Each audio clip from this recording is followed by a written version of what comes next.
Hello, assalamu alaikum everybody, hope you are well.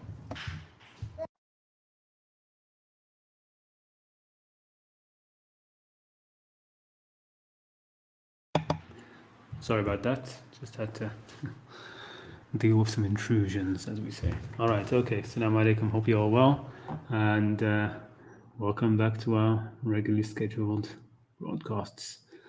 So, what do we have in the chat? Assalamu alaikum, Azri, hope you are well. Yeesh, yes, yeesh. We have the perfect da'wah, assalamu alaikum, hope you are well as well. All right, okay. All right, so glad to have everybody back with me and people who watch later on. Hope you are well and enjoyed the break. So let me. Like I said before, I'm going to continue with this Caravan of Contemplation. It's just not going to be weekly as it was over the past year. So we started it. Not this past Ramadan, of course, Ramadan before, and we've been doing it pretty regularly every week, once a week on Saturday, and I think we started off on Sunday. But now we've done it for a whole year, so I want to sort of like ease it up a bit, and you will notice, but behind the scenes, of course, weekly, of course, my family, if we want to go out or something like this, I would have to make sure that no, Saturday I'm doing my stream, so that's one evening of the weekend where I wouldn't be able to sort of like attend to the family and stuff. So we're going to be doing it maybe once every 3 weeks, something like that. I'm not sure exactly yet. But anyway, today we're doing one. So let's get into it. So what do I have to talk about today? Let me put that up like this. Let's put it like this. So we're going to be talking a bit about the dua for non-Muslims and what sort of like started it off for me. I was thinking today what I'm going to talk about. And my wife was telling me, I mean, I saw in various feeds, like, something news about this, but I didn't know who she was or anything.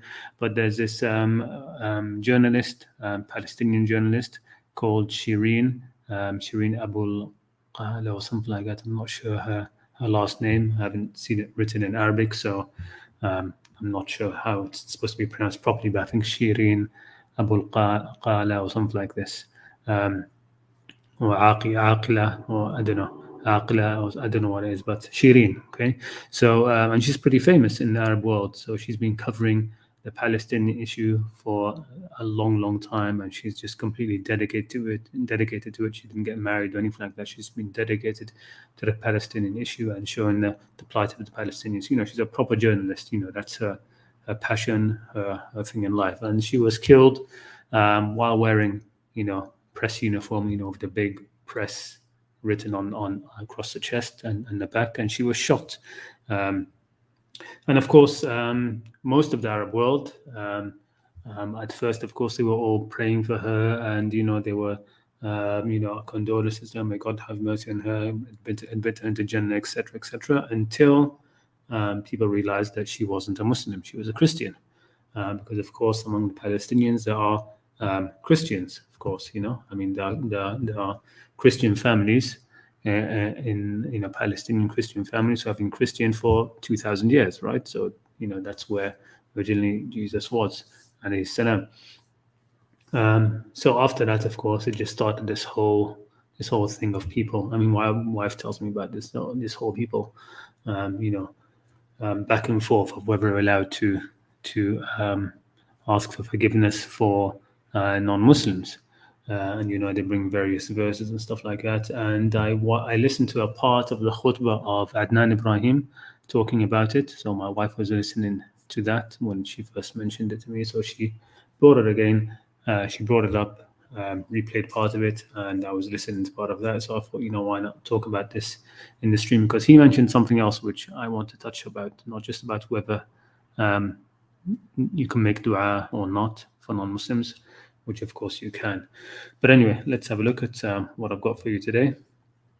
So, dua for non-Muslims. Now, the verse that they bring up is, of course, this verse. It's one of the last. It's in the last one of the last surahs revealed. So Surah Tawbah is the surah before the last, which was revealed. The last revealed was Surah Al-Ma'idah, Surah 5, and so it says, أعوذ بالله من الشيطان الرجيم ما كان للنبي والذين آمنوا أن يستغفروا للمشركين ولو كانوا أولي قربى. It is not for the Prophet and those who have had faith with him to ask forgiveness, ask forgiveness of God for the mushrikeen, for the polytheists, even if they were relatives. من بعد ما تبين لهم أنهم أصحاب الجحيم, after it has become clear to them that they are companions of the fire.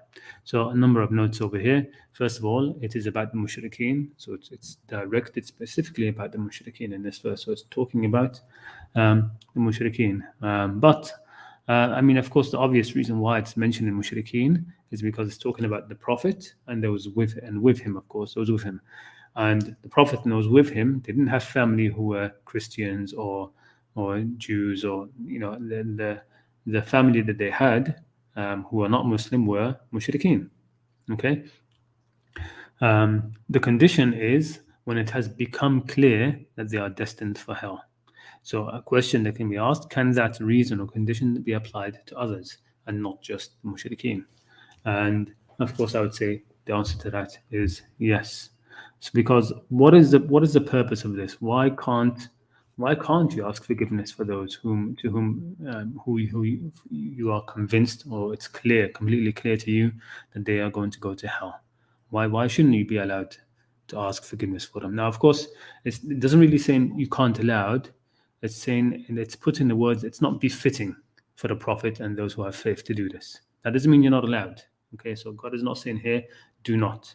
He doesn't say, لا تستغفروا للمشركين من بعد ما تبين لكم أنهم أصحاب الجحيم. Right? It doesn't say, do not seek forgiveness for the mushrikeen once it is clear to you that they are of the people of high. It's saying it's not befitting, it's not right. You shouldn't do it. Okay, it's not something that is worthy of you. All right, ما كان لهم. It isn't right that they should do that. Why? And the reason for that is because for the Prophet and those who have faith, who should know God, they should understand that once it is clear that somebody is destined for hell, that then asking God to forgive somebody like that is like an insult to God's justice. It's like asking God to be unjust. Okay, why are they entering hell? They enter in hell as a result of God's justice and His mercy, right? So God has already judged them, by His justice fully, that they are going to go to, that they should be in hell, and His mercy has not encompassed that about them. So it's clear to you that they are going to be in hell. Now you could be wrong about this. You could be wrong, but that's why the verse is talking. It's not befitting for you. Okay, once something is clear, it's clear to you that that person will be going to hell. Then it's not right that you should ask God to forgive them. Okay, because it's like you're asking God to be unjust, to throw aside justice and just do what you want. Okay, that's not befitting. Okay, it's you're insulting God's justice in that kind of way. Okay, you're saying that His justice in there being for hell is wrong, and that He is not merciful enough. And really, what you're really saying is that He's not being unjust enough. That He should be unjust in this regard and just forgive them and let them go into paradise or whatever. Okay, so that's the reason behind it. Okay, so it isn't a command not to ask forgiveness. You can in the end. Okay, but it's not something that a person who knows God and understands God's justice and mercy would do. You're not going to do that. All right, you're not going to do that because just not.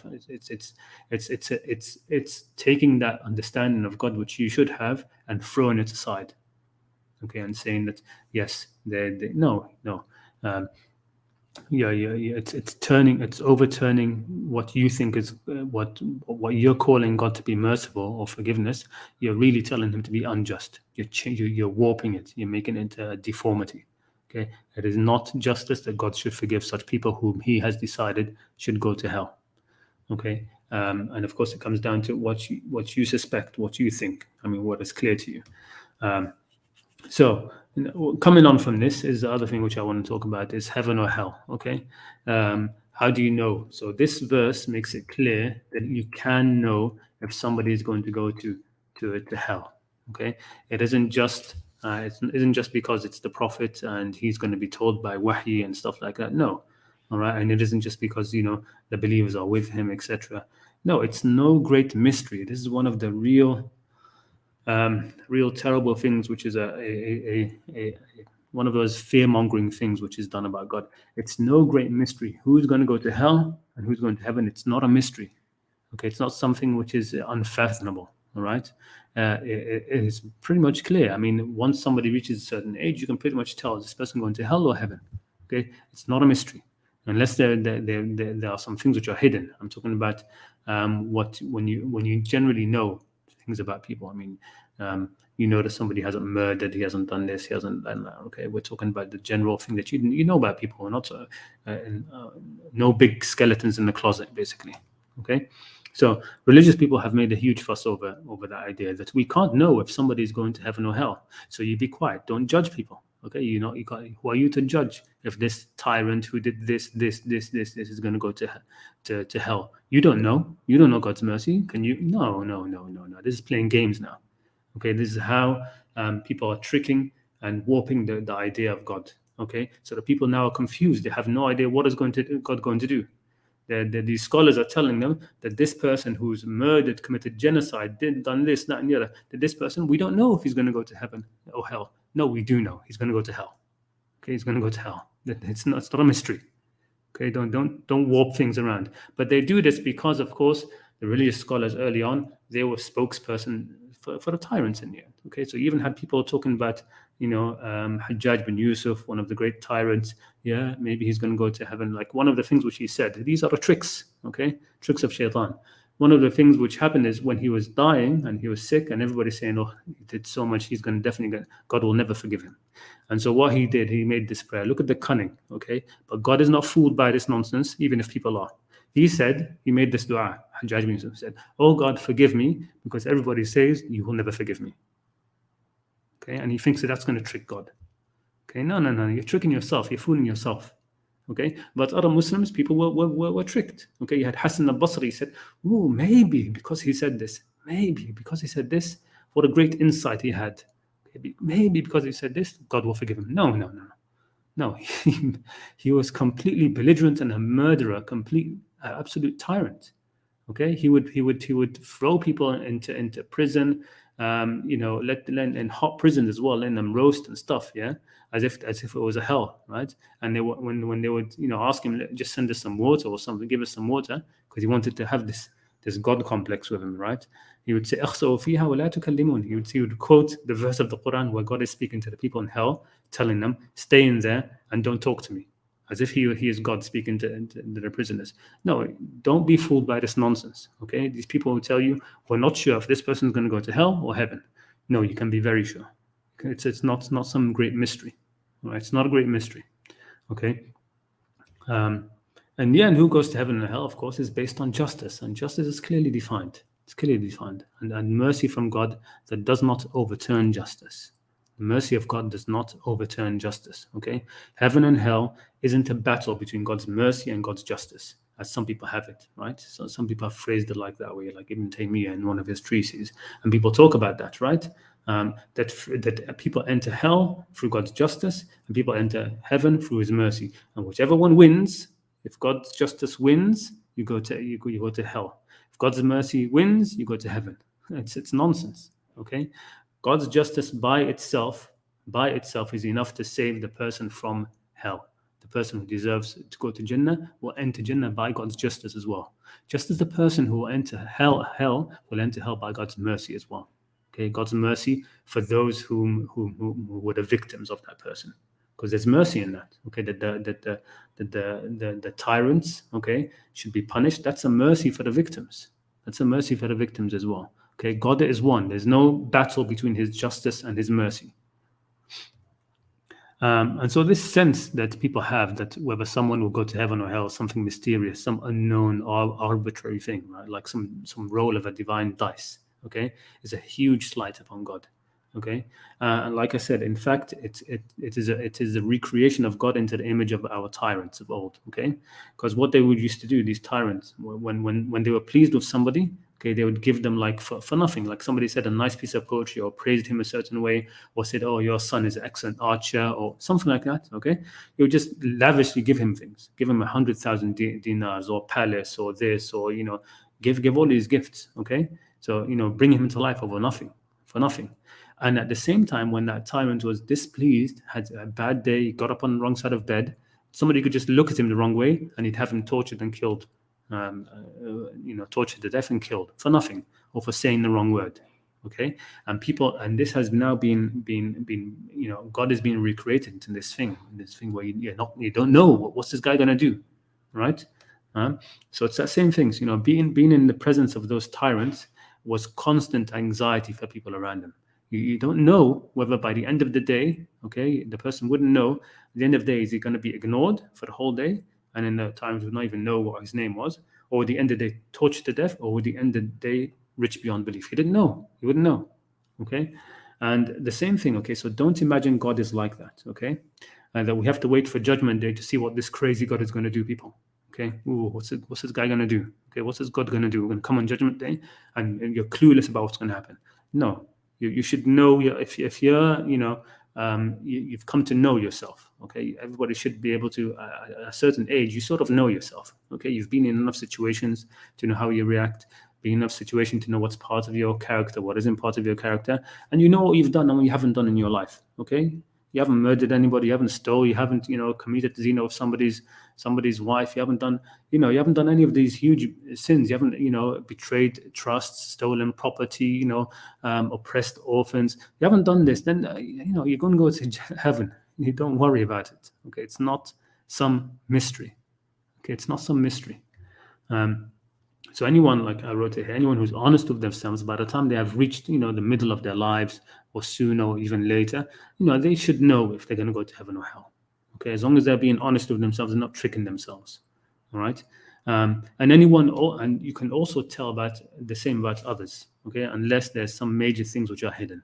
Okay, you can see the people around you. I mean, we're not blind to the people around us. If you know somebody pretty well, okay, a friend you've known most of your life. All right, you know what kind of person they are. You know what they've done. Okay, they as long as they haven't hidden some murder, they haven't murdered somebody you don't know about it. Like these the stories that come out of these serial killers, right? And the next door neighbor who was a serial killer and nobody knew. I'm not talking about that. Okay, I'm talking about just things where there isn't that sort of like hidden things. Okay, there's not some things which you don't know about. Yes, that in that case, yes. That statement about we don't know who's going to go to heaven or hell, that's true. Okay, but that's talking about just the sort of the average Joe who you don't know everything about. Okay, you're not sure about everything about them, but for the majority of the cases, the people that you know in your lives, you're going to know enough about them. Okay, and so you have these verses. Okay, important verses. I always try to emphasize them for people who get too depressed about these things, this fear-mongering of God, like I said. It says here, إِن تَجْتَنِبُوا كَبَائِرَ مَا تُنْهَوْنَ عَنْهُ نُكَفِّرْ عَنْكُمْ سَيِّئَاتِكُمْ وَنُدْخِلْكُمْ مَدْخَلًا كَرِيمًا. That's God. If you avoid the major sins which you are forbidden, we will remove from you your lesser sins and admit you to a noble entrance.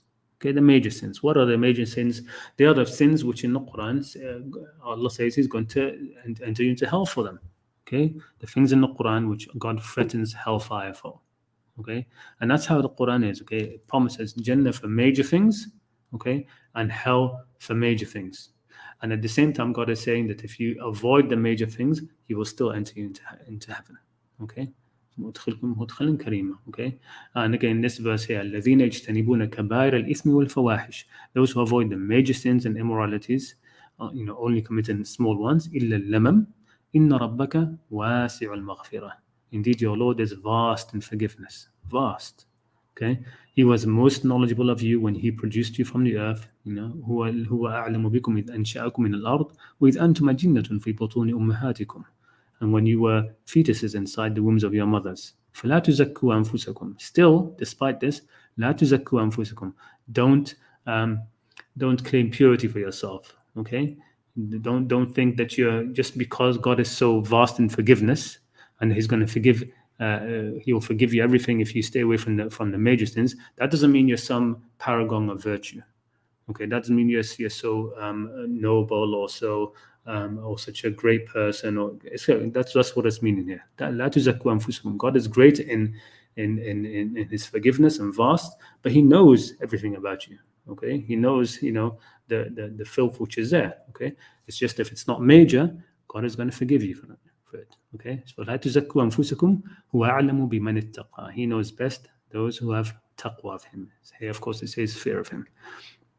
But what of fear? Okay, so people ask me now, when I say things like this to people, don't worry so much about, if you should know if you're going to go to heaven or hell. Okay, and don't listen to this nonsense of people telling you it's such a mystery. They tell you about, that takes away fear of God, right?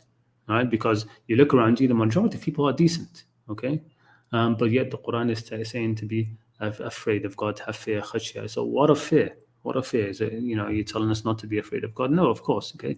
But understand what the fear of God is supposed to be. God is terrifying for good people who know Him because of what He is, because what He Himself is, not because of what He will do to them. It isn't that, okay? One of I'm currently reading. Maybe that's why this is in my mind. But I'm currently reading the books of Narnia to my children. So C.S. Lewis, I think, did that very well in certain parts. Okay, so if anybody knows the stories of Narnia, The Lion, the Witch of the Wardrobe was the first one, and he wrote other books, and he also wrote the prequel to it, which is called The Magician's Nephew. But in that, it's this magical world of Narnia where you have talking animals and stuff. But the world that he created, C.S. Lewis, it's supposed to be a Christian fairy tale. In that world, Aslan, he is basically Jesus. Okay, Aslan is a Jesus figure in that world. He creates Narnia with his song. Okay, but what I want to get to is that if you read that book and look at the interactions and how Aslan is depicted, he's depicted as something both terrifying and good. Okay, in the same way, right? A lion is terrifying for itself, even before, never mind what it can do for you, just because of what it is. Its very nature is something which is a terrifying beast. Okay, and anyway, that's just something on the side. If anybody is interested, I mean, you can read his stories, but he nails that in some scenes, not every scene, but in some scenes in those stories, he nails that very well, depicting Aslan as something both terrifying and good, not because of the good people that are afraid of him. The bad people are afraid of him. The evil creatures and those who had sinned in the stories of Narnia were afraid of Aslan. The others saw him as something terrifying, but comforting at the same time. Okay. Anyway, and the good people also, they dread the judgment day because everything will be held to account. Okay, they'll see every atom's weight of evil. Everything will be brought out. Okay, everything will be laid on the table. All the stuff that you have hidden about yourself will be brought out, and will brought out where? In front of God Himself.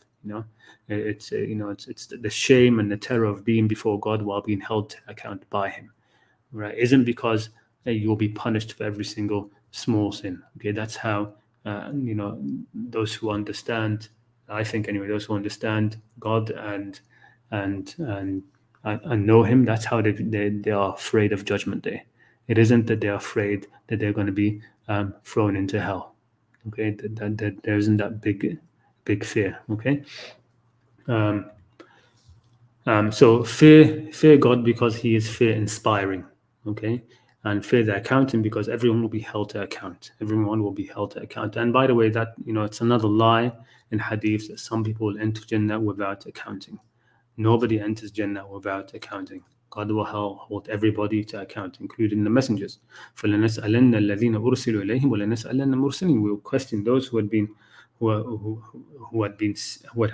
messengers sent to them, and we will question the messengers themselves. Everyone will be questioned.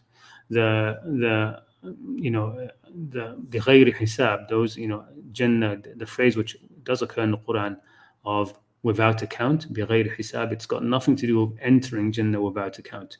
It's all about the sustenance or the reward. Like when we wrote somebody, we give somebody money, you give it without counting. Here, take. I'm not counting. I'm just giving. It's about that. Okay, but it's not about entering Jannah.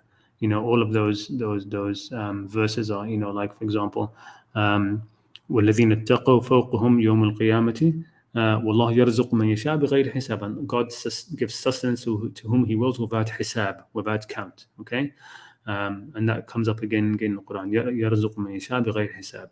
All right, and that's basically what it all comes down to. It's about rizq بغير حساب. Or with, for example, with Sulaiman alayhi salam. Okay, when God gave him, those gifts and those wonders, and هذا عطاؤنا فمنن أو أمسك بغير حساب. Okay, so this is our ata. Okay, so give, and ata is something, and the reason why here there's no hisab is because it's an ata. An ata is a gift, a free gift, about which you will not be questioned about later. So he was given ata, for which he will not be questioned about whether he gave or he withheld. Okay, he's allowed to do both of them because that's part of the ata. Okay, but generally that's what it is, And also God says, إِنَّمَا يُوَفَّى الصَّابِرُونَ أَجْرَهُمْ بِغَيْرِ حِسَاب. The sabirun, those who have patience, will be given their reward without any hisab. Okay, it's not that they will enter Jannah without hisab. No, they will be held to account, hisab, but the reward can be without hisab. Okay, and then another verse again, مَنْ عَمِلَ سَيِّئَةً فَلَا يُجْزَى إِلَّا مِثْلِهَا. Whoever does an evil deed will not be recompensated except for it. إِلَّا مِثْلِهَا. وَمَنْ عَمِلَ صَالِحًا مِنْ ذَكْرٍ وَأُنْثَى. And whoever does good deeds, from a ذكر or أنثى, and has faith, فَأُولَٰئِكَ يَدْخُلُونَ الْجَنَّةَ. And so they will enter Jannah. Okay, not بغير حساب. They will enter the Jannah, يُرْزَقُونَ فِيهَا بِغَيْرِ حِسَاب. They will be given their rizq in it without any hisab. That's what that comes down to. All right, that's basically it. That's all I had. How long did I go on for? Around 25 minutes or something, not counting the introduction. All right, hope you are well. Let's see who we have in the backstage. Azri. Assalamu alaikum, Azri. I'm going to bring you on. Walaikum salam. Assalamu alaikum. Let me put. Yeah. There we go. Firstly, that looks better. okay. Assalamu alaikum. How are you? Fine. Firstly, I want to say that I believe God is merciful to righteous people and harsh in punishment against those who do evil. So sorry, say that again. I believe God is merciful to the righteous people and harsh in punishment against those who do evil. Yeah, I mean, God in the Quran says that He's Shadid al-Iqab, just in a general way, Shadid al-Iqab. But yeah, I mean, His Iqab is going to be Shadid. His punishment is going to be. So are you saying that His punishment towards good people is not going to be severe? Less severe, merciful. Less severe. Yes. Yeah. Okay. I mean, I understand that. In the end, what I'm just saying is that the good people are not going to be punished at all. But yes, you're right. I understand what you're saying. Yes, I understand. Okay. I have another. I have a verse in the Quran I want to share. Yes, go ahead. Okay. Chapter 2, verse 62. Al-Baqarah, verse 62. Verse 262. Yes. Can you share the screen? Oh, you want me? Okay, let me share it. You share. Yeah, share I can share it. I can share Yes, it. Yeah. yes. Hold on. Let me just. I have to stop this presentation and then share this other one, this other tab.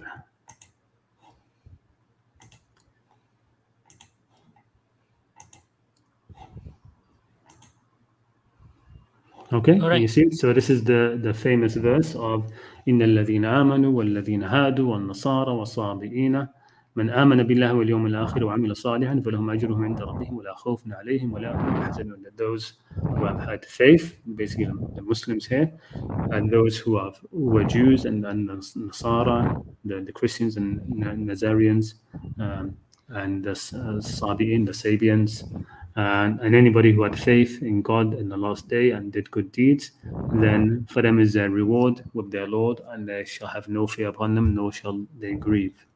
Yes. In Sahih International Version, the good deeds is mentioned as righteous. So it says here, last day and did righteousness. Yes. I mean, the translation for salih and righteousness, salih is really reconciliation. So when you reconcile between two people, sulh, like a truce, having a truce or treaty, like people who are at war and then they make a sulh, they make a treaty. So it's to reconcile. Okay, salih is to make something which was broken, make it whole again, make it So I salih, believe that make it, I yeah. believe I believe that the journalist that was killed will enter paradise. So Yeah, what do you yeah. I think? mean, I definitely. I mean, that's why maybe I should have spoken more about this during what I was talking about. I mean, I don't know enough about her, but from everything that I understand, yes, she was first of all, she was killed doing something, standing up for oppression and trying to raise awareness and things like this. I don't think she's ever done any huge major sin. Okay, so yes, I definitely believe that. Um, Barring that, she's definitely forgiven and in Jannah. Without She doubt, stands yeah. for truth Yeah, yeah, of course. Of course. She stood up as for a reporter, yeah, informer. she was a reporter and informer on on the ground. I mean, she was doing her job in something which is important. But because I don't want to make it just about her being a reporter, and even if she wasn't a reporter, even if she was just living a normal life, right? She went and got married, had kids, had a normal job. Why should people say that you can't say ask forgiveness for her? Is it clear that she is going to be in hell? But that's why I explained in the beginning that the point of that verse of not seeking forgiveness for those for whom you are sure that they are supposed to be in hell is because, if you are sure, and you could be wrong, okay, fine, you could be wrong, but if you are sure and it's something clear to you that this person is going to be in hell, then it's an affront against God's justice to ask forgiveness for them. Okay, that's the issue. So if that's not the case, you're not sure that somebody's going to be in hell. You can seek forgiveness for them. Okay, you can definitely seek forgiveness I for them. have two more questions. Do you mind? Yeah. Yes, of Uh, course. No, take as much time as you want. my second last question. What was it? What do you think happened? Did the Israeli killed her, or did it was a misfire or something? I think it's pretty obvious that she was killed by the Israelis, probably a sniper or something. But she was deliberately killed. I mean, she was. Actually, because I heard it differently from the Mm. Israeli. They said that it was a misfire from the Palestinians. Yeah, well, of course, they're going to say that, but But I'm not. I don't really that believe. shows that shows that death is meaningless. That no one's gonna admit why or the motive. No one has Yeah, the motive to kill her. They do not show their motive. So yeah. I think it's her death is not is has no meaning. Sorry to say. Yeah, I mean, well, it has meaning right now because people are talking about it. So it's definitely Yes, in created that way, something yes. about it. So it's created awareness, and people, the whole of the Arab world is speaking about it. They all, so it has that kind of meaning. And in the end, of course, justice will come round. In the end, there's a lot of deaths which are happening all around the world, which are even more meaningless, right? And you don't hear about them. People who die in the middle of the street, walking home late at night, they're murdered. A lot of deaths happen all the time. It's not that they're meaningless. I mean, I wouldn't say it in that kind of way. I would just say that in the end, that's what the judgment day is going to be for, right? On day of judgment, the person who murdered her, he's definitely not going to see it as meaningless. I say that only because no one admits anything to her death. Yeah, yeah. I mean, that's the way it is, right? That's the politics side of things, which I don't know too much about. And like I said, I heard more about this case. I saw things in my feed about it, but I never sort of clicked on them and tried to find out, okay, what's going on. At first, I thought it was just because I don't know, but at first I thought it was maybe some because I just saw the name. I thought maybe there's some terrorist woman in America Oh. who did something. I didn't know anything about her really, so I thought maybe there's some terrorist woman in America who did something, and people were asking forgiveness for her, and that's why people. And then later on, my wife told me that she's this famous journalist who was killed, and because she was Christian. At first, most people didn't know she was Christian, so they were all asking God to forgive her and mercy for her, etc. And then when they found out she was Christian, some people, some channels who had been doing that, when they found out she was Christian, they started to backtrack and saying, we retract our prayers for her. Anyway, Which is an my interesting last thing. It's interesting thing as well. I mean, do you think you can retract your prayers? Right? I mean, God, they've already gone out, right? So God has already heard them. So it's like, okay, I'm gonna wipe that away. I don't know. I don't know if prayers work that way, right? Okay, my last question. Last week during Perfect Dawa's live stream, I come across a brother who says, a brother by the name of a YouTube channel by the name of Aladdin. I will spell it later. But anyway, he says that when I asked him, where is the proof that the Quran mentions Sunnah and Hadith? He says the verse 62 verse 2, chapter 62 verse 2. So anyway, he says that Al-Kitab wal-Hikmah. So he says that Yeah, Hikmah is the Sunnah or Hadith. What do you think Hikmah means? that's what he says, right? So first of Yes. all, let it be clear that it says hikmah, right? So it doesn't say Yeah, sunnah. Hikmah. Okay, so that's already the argument from his side gone. So it's 62.3, yeah, and not just 63. Yes, Other 62 2. places, 62.2, but Yes. not just there. Other places as well. It's mentioned al-kitab wal-hikmah, right? Yes. يعلمهم الكتاب والحكمة ويزكيهم and all of this. So why can't يزكيهم be the sunnah? Like here it is, right? So it says يتلو عليهم آياته ويعلمهم يتلو عليهم آياته ويزكيهم, and he purifies them. Why can't that be the sunnah? Well, why is he saying that why the hikmah must be the sunnah? Because Right? in Sahih International Translation, there's Sunnah there, if I'm not mistaken. Yeah, but that's what I say. I mean, is that apostate Aladdin? Is that the one? That's not Apostate Aladdin. It's Somebody a else. same a YouTuber by the same name, but Aladdin. I'll spell it Okay. later.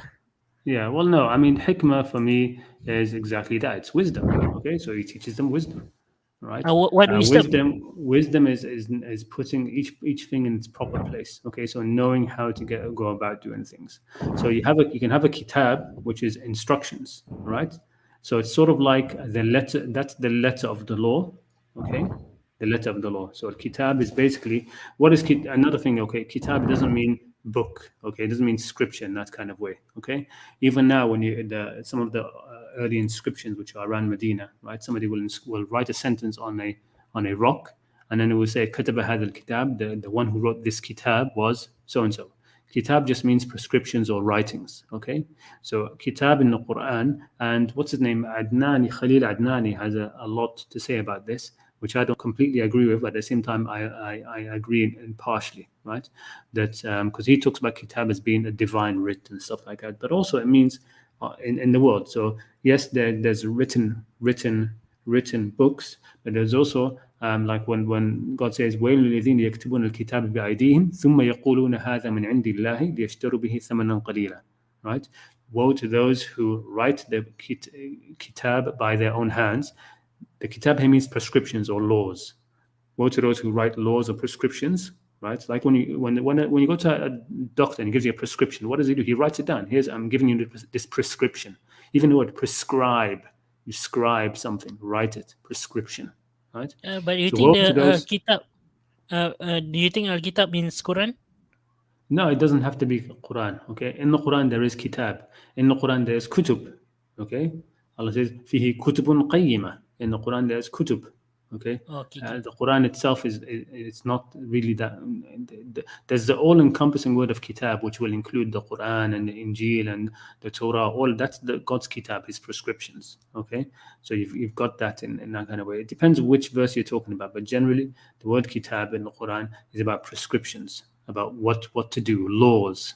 Okay, those are kitab. Kutiba alaykum as-siyam, right? What does that mean? Kutiba alaykum as-siyam. It doesn't mean that like siyam was written on you. No, it's prescribed. كتب عليكم الصيام كتب عليكم القتال وهو كره لكم. Qital, fighting, was prescribed for you, and yet it is hateful for you. كتب عليكم إذا حضر أحدكم الموت. It's written for you that if one of you should, if death comes to one of you, okay. Al-qisas, it's a prescription. Qisas, that's a life for a life, an eye for an eye. These are kitab, okay.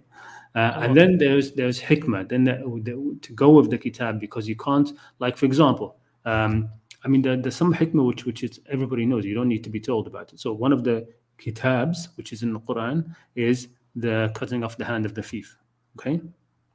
Now, it's barely wisdom because you don't even need to be told that. Okay. You shouldn't be cutting off the hand of somebody who steals a pencil, for example. Okay. That is, you could say that's wisdom, but that doesn't even qualify because it's so already known. Okay. But so what the Prophet was teaching was not only the letter of the law, not the law only, but bringing the spirit of it as well. Okay. So that's the hikmah, to have a certain amount of wisdom in how things are prescribed. Okay, and following the prescriptions, the kutub, you have to have a bit of wisdom as well. You can't just be blind like a train following the letter of the law. Okay, you have to have a bit of wisdom to go with it. So that's how I see that. That's how I see it. One last Yeah, question, go do ahead. you mind? Yeah, of course. When when people ask what is the wisdom of the Quran, what will you say? What is the wisdom of the Quran? Yes. Well, what isn't wisdom of the Quran? Tell them that. There's many. I mean, there's places. Okay, if you want a clear example of some of the wisdom which is in the Quran, there's a series of verses. Okay, at the end of which God says, ذَلِكَ مِمَّا أَوْحَى إِلَيْكَ مِنَ الْحِكْمَةِ. Okay, this is what God has prescribed to you of hikmah. Okay, so if you go to, it's in Surah Al-Isra. Let me actually try and find it. Surah Al-Isra. I think it's around verse 39. Yeah, 39. Okay, yes. Verse 39, right? So it's saying, ذَلِكَ مِمَّا أَوْحَى إِلَيْكَ رَبُّكَ مِنَ الْحِكْمَةِ. That is of what God has revealed to you of hikmah. I mean, you don't have to be a genius to find these things, right? Or when God, in the beginning of some of the books, says, ذَلِكَ تِلْكَ آيَاتُ الْكِتَابُ الْحَكِيمُ. Okay, then you know that in there there's going to be wisdom. But yeah, in that verse, so this is verse 39 of Surah 17, okay, Surah Al-Isra. And that whole section starts with, starts from, where is it? It's just before the verse about being good to parents. Okay, so this verse here, وَقَضَى رَبُّكَ أَلَّا تَعْبُدُوا إِلَّا إِيَّاهُ وَبِالْوَالِدَيْنِ إِحْسَانًا. Right? You know that verse, yes? No. Sorry. So the verse which says, and God decrees that you are in servitude to none but Him, and be good, and to be good to parents. Okay. Oh, yes. إِمَّا يَبْلُغَنَّ, when one of them reaches old age with you, or thing, or one of them or both of them, then do not say to them uffin, and do not like chase them away, but go say to them a word of honorable word, and lower to them the wing of mercy from humility, and say, oh God, show mercy to them as they did raise me when I was little. That is hikmah, that is wisdom. That is not part of kitab. That is not part of kitab. To act in that way to parents, it's not a prescription in the Quran. It's not one of the prescriptions in the Quran in terms of the laws of do's and don'ts. Okay, this part of wisdom. And from that verse onwards, it continues up to verse 39. Like I said, it lists a series of things which are wisdom. Okay, it says, for example, لا تقربوا الزنا إنه كان فاحشة وساء سبيلا. Do not even come close to zina. So zina is haram. That's part of kitab.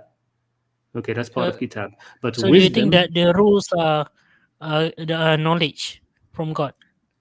The rules and morality. The kitab are more the kitab. The idea of kitab, like I said, is kutub is like prescriptions. Okay, do's and don'ts, like the rigid rules. Okay, and then you've got wisdom about how to approach that, how to implement that. What to be more careful of. Okay, the spirit of the law more precisely. So, for example, like zina, right? What's haram is to commit zina. Okay, but when it says la taqrabu zina, do not even come close to zina, means be careful, right? Don't put yourself in positions where you can come where you're going to be in zina. So do not come close to zina. That's wisdom. Okay, that's part of wisdom. Okay. Am I making a bit more sense? Not quite. I'm still grasping, but I think for now, okay. It takes some thought because of the problem is that when all your life you're taught in a certain way, it's your mind quickly snaps back to it. Even if you get a different idea, your mind snaps back to it. So we'll just put it in this kind of way and think about it later on. Okay, that the things in the Quran where God says it's a kitab, it's written for you. Those sort of things are kitab. Those sort of things are part of the kitab. So when God says يُعَلِّمُهُمُ الْكِتَابِ وَالْحِكْمَةِ, He teaches them the kitab and the hikmah. Okay, He's teaching them the kitab, the prescriptions. Okay, the prescriptions. Okay, which are part of because already you can't say that teaching them the book is what's already mentioned in the beginning of the verse, where He says يَتْلُو عَلَيْهِمْ آيَاتِهِ. Okay, he recites to them the ayat. You know, the Quran says one of the missions of Prophet, one atlu al-Quran, and I must recite the Quran. فَمَنِ اهْتَدَى فَلِنَفْسِهِ. So whoever is guided, it's for himself. Okay, so He's already teaching the Quran here. يَتْلُو عَلَيْهِمْ آيَاتٍ. And really, it's not just the Quran; it's all ayat. Okay, all ayat. But here it's talking about tilawa. So it's the Quran. So of course, يُعَلِّمُهُمُ الْكِتَابِ is not the same thing. It's not just repeating the same thing again and again and again. Okay, each of these things is something a little bit different. Anyway, I think. Okay. Thank you. That's all for me. You're welcome. Assalamualaikum. Walaikum assalam, bro. Get this Okay. off. Thanks now.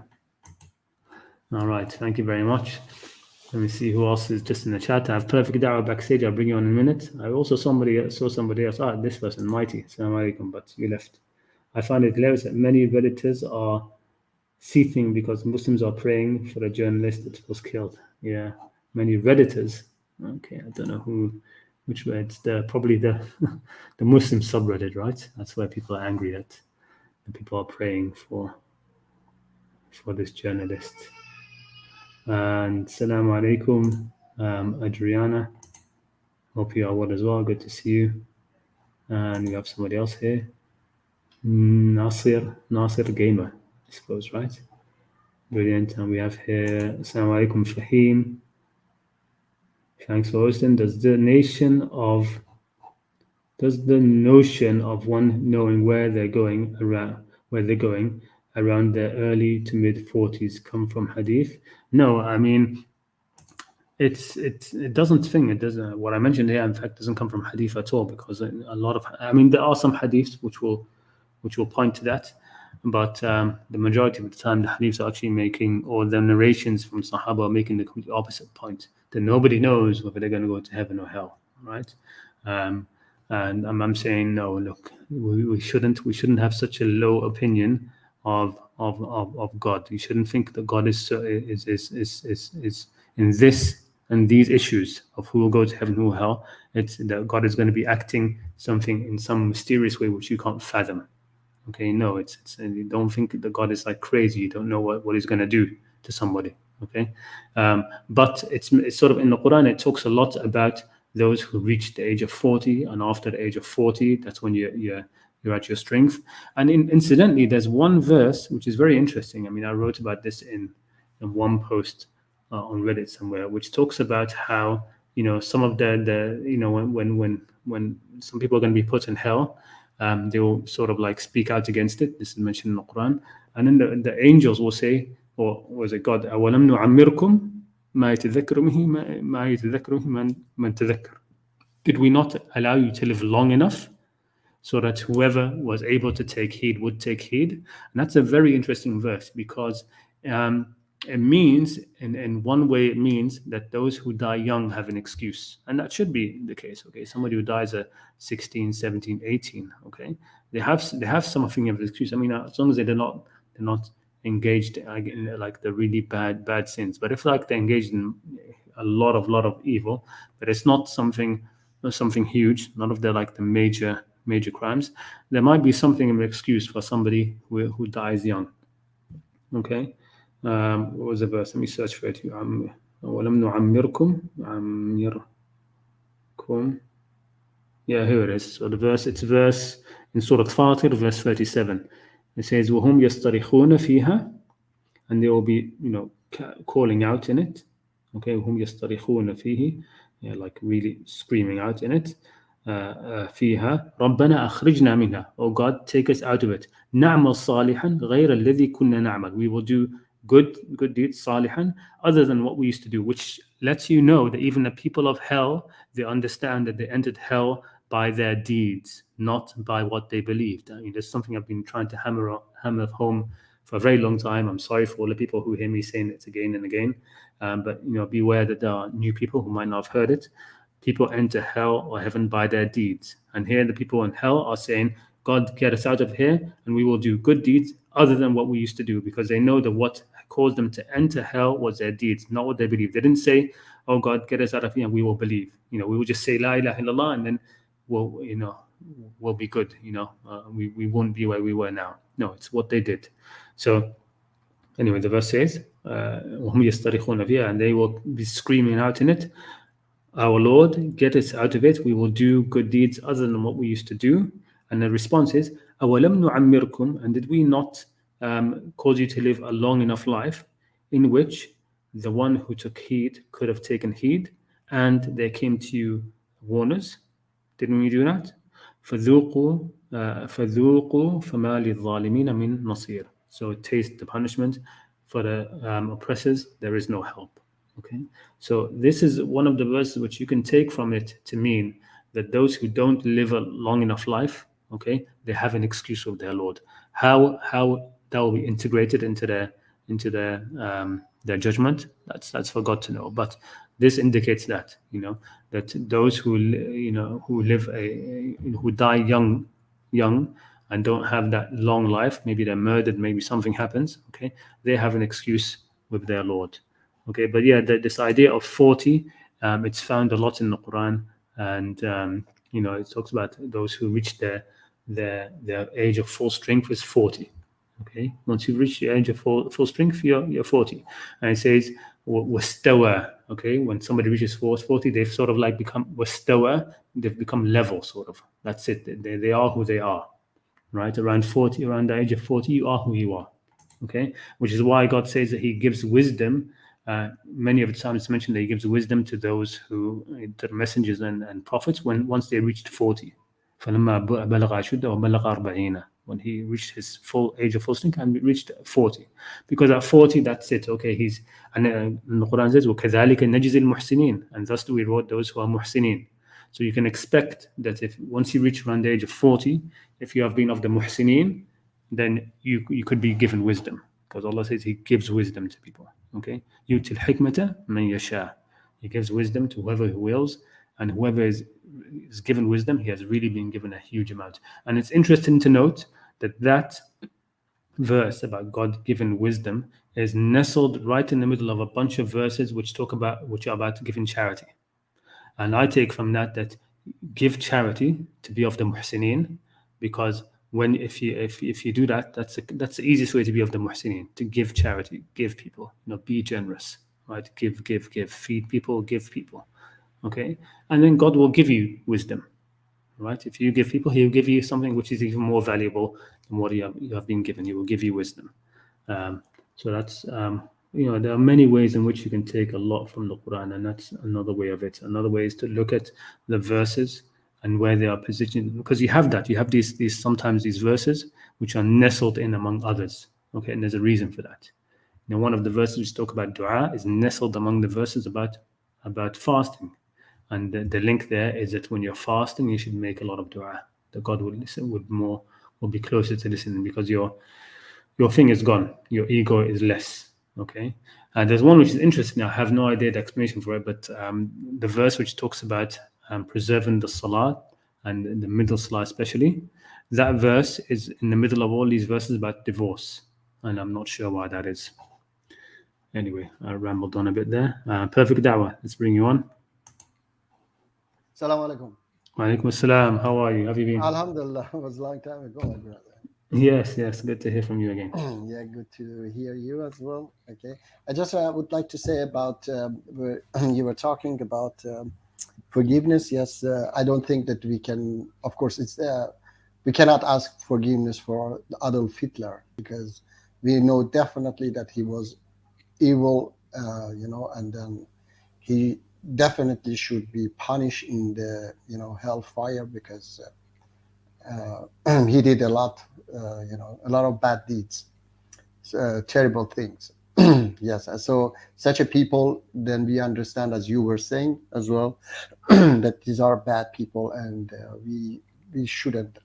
I mean, it's not justice that we ask for forgiveness, or because some Nazis they might ask for forgiveness for Adolf Hitler, so Allah subhanahu wa ta'ala is not going to listen to them.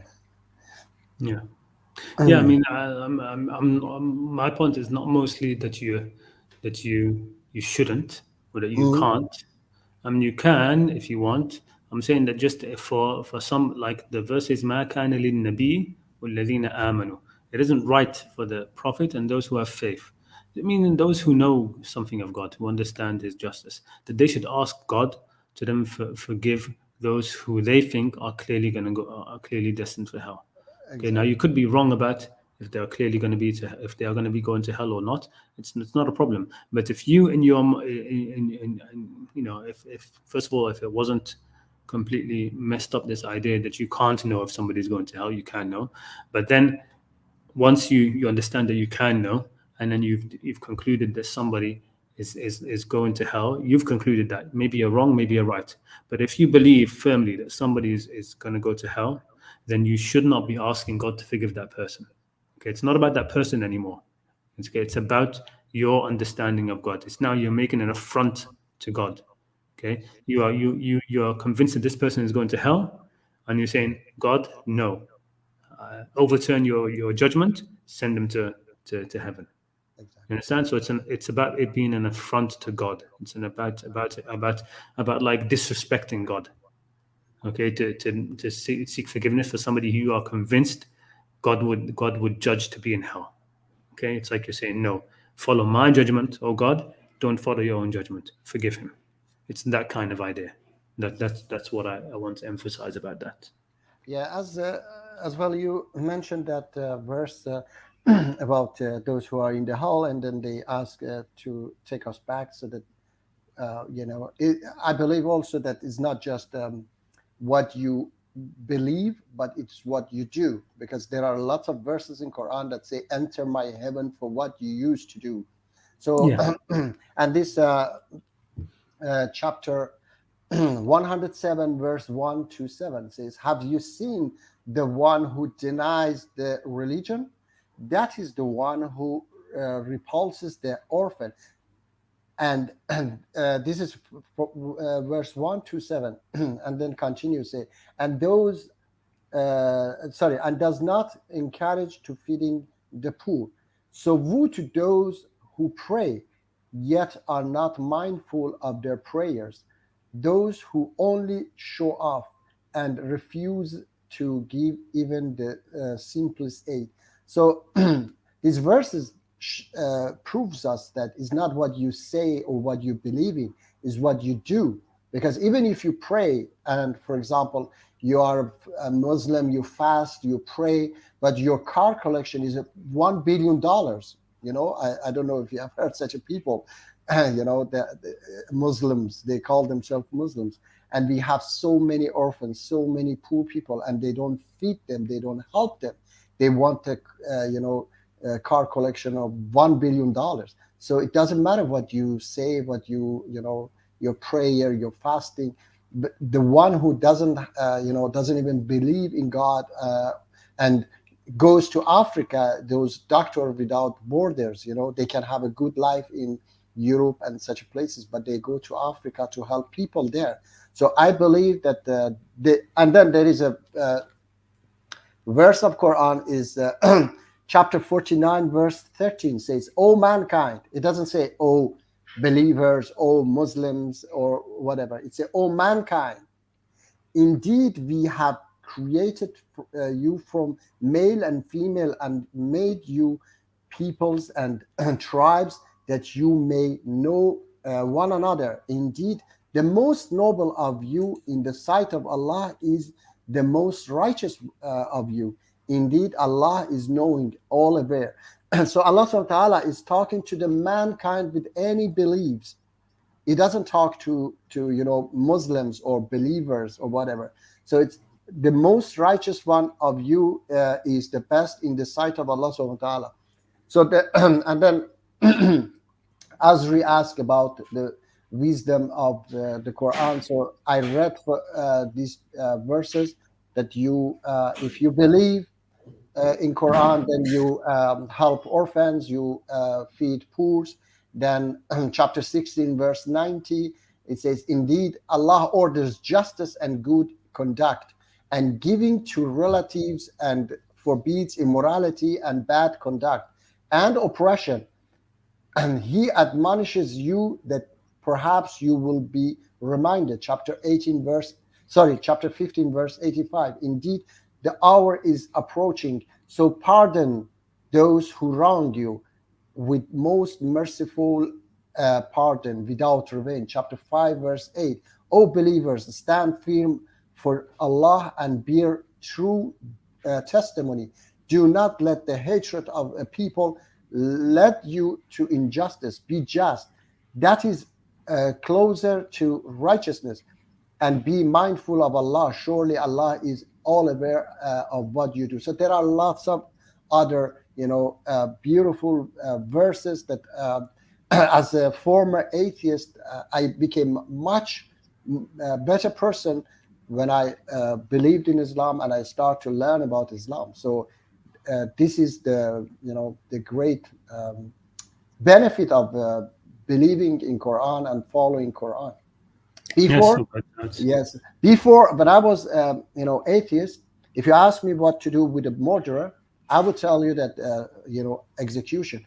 But Islam has taught me, this is my belief, this is my understanding, that we have to give people their, because I bring the later the chapter if you want, that Allah says that if Allah subhanahu wa ta'ala wanted to kill people for their wrongdoings, then no one would be alive on this planet. He would kill everybody right away. So he give people time so that they learn and they might one day repent and change their way.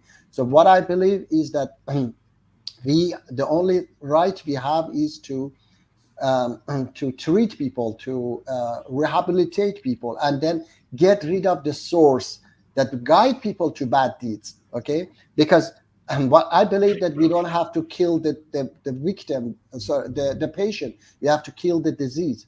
So these are things that I have learned from Quran, that everybody have the right to repent, and the judgment is on Allah subhanahu wa ta'ala. We have to just try.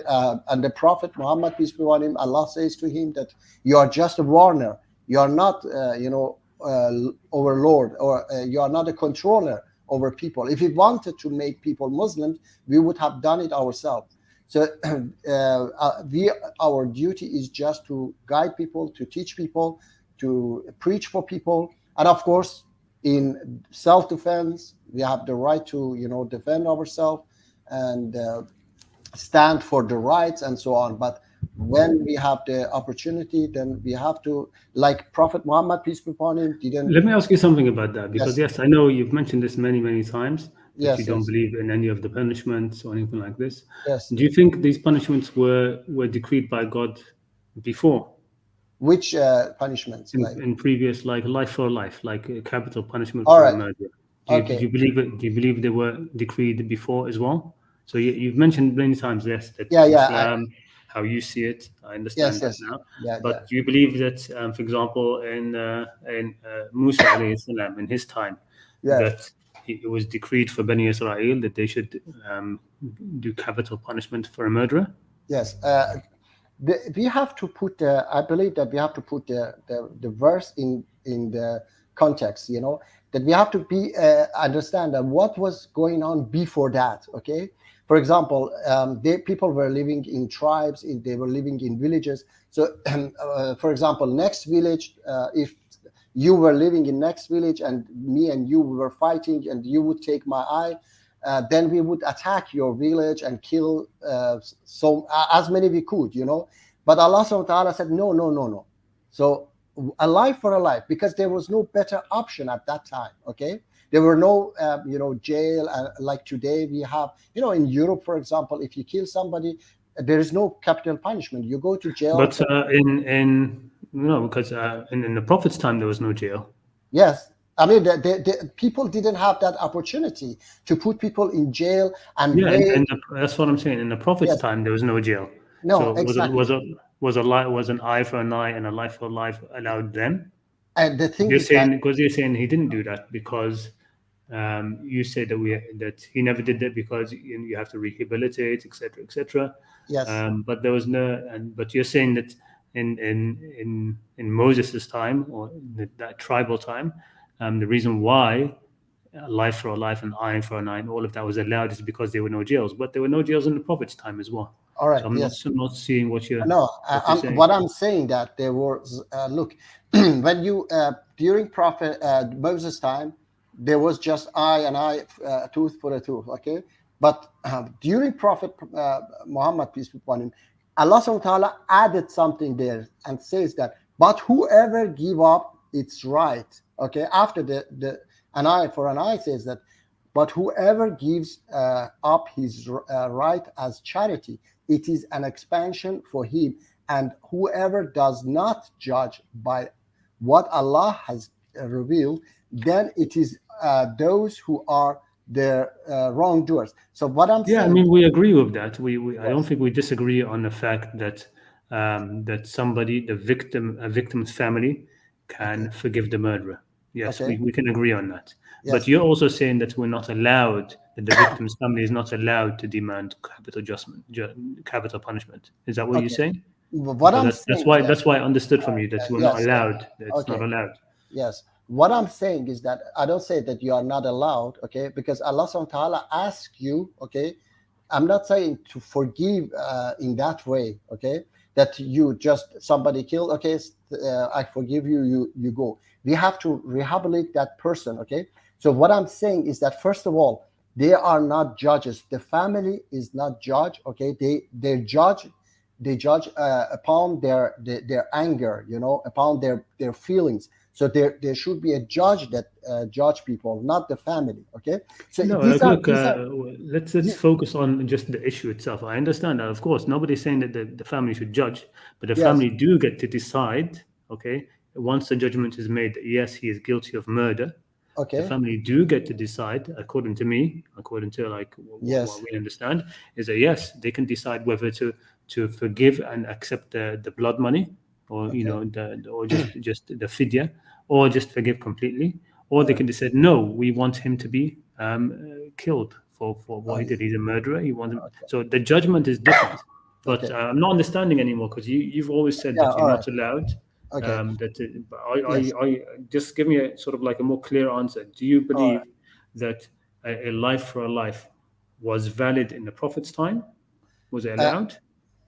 I say that there was not a better option at those time, okay, because there was no jail, there was no such a system we have today. For example, in Sweden, in democratic, developed, civilized countries, okay, if somebody kills somebody, it is only the judge who decide. The family doesn't have any role, okay. So the government decide. Even the family forgives. The government say no, this person has to go to jail, okay.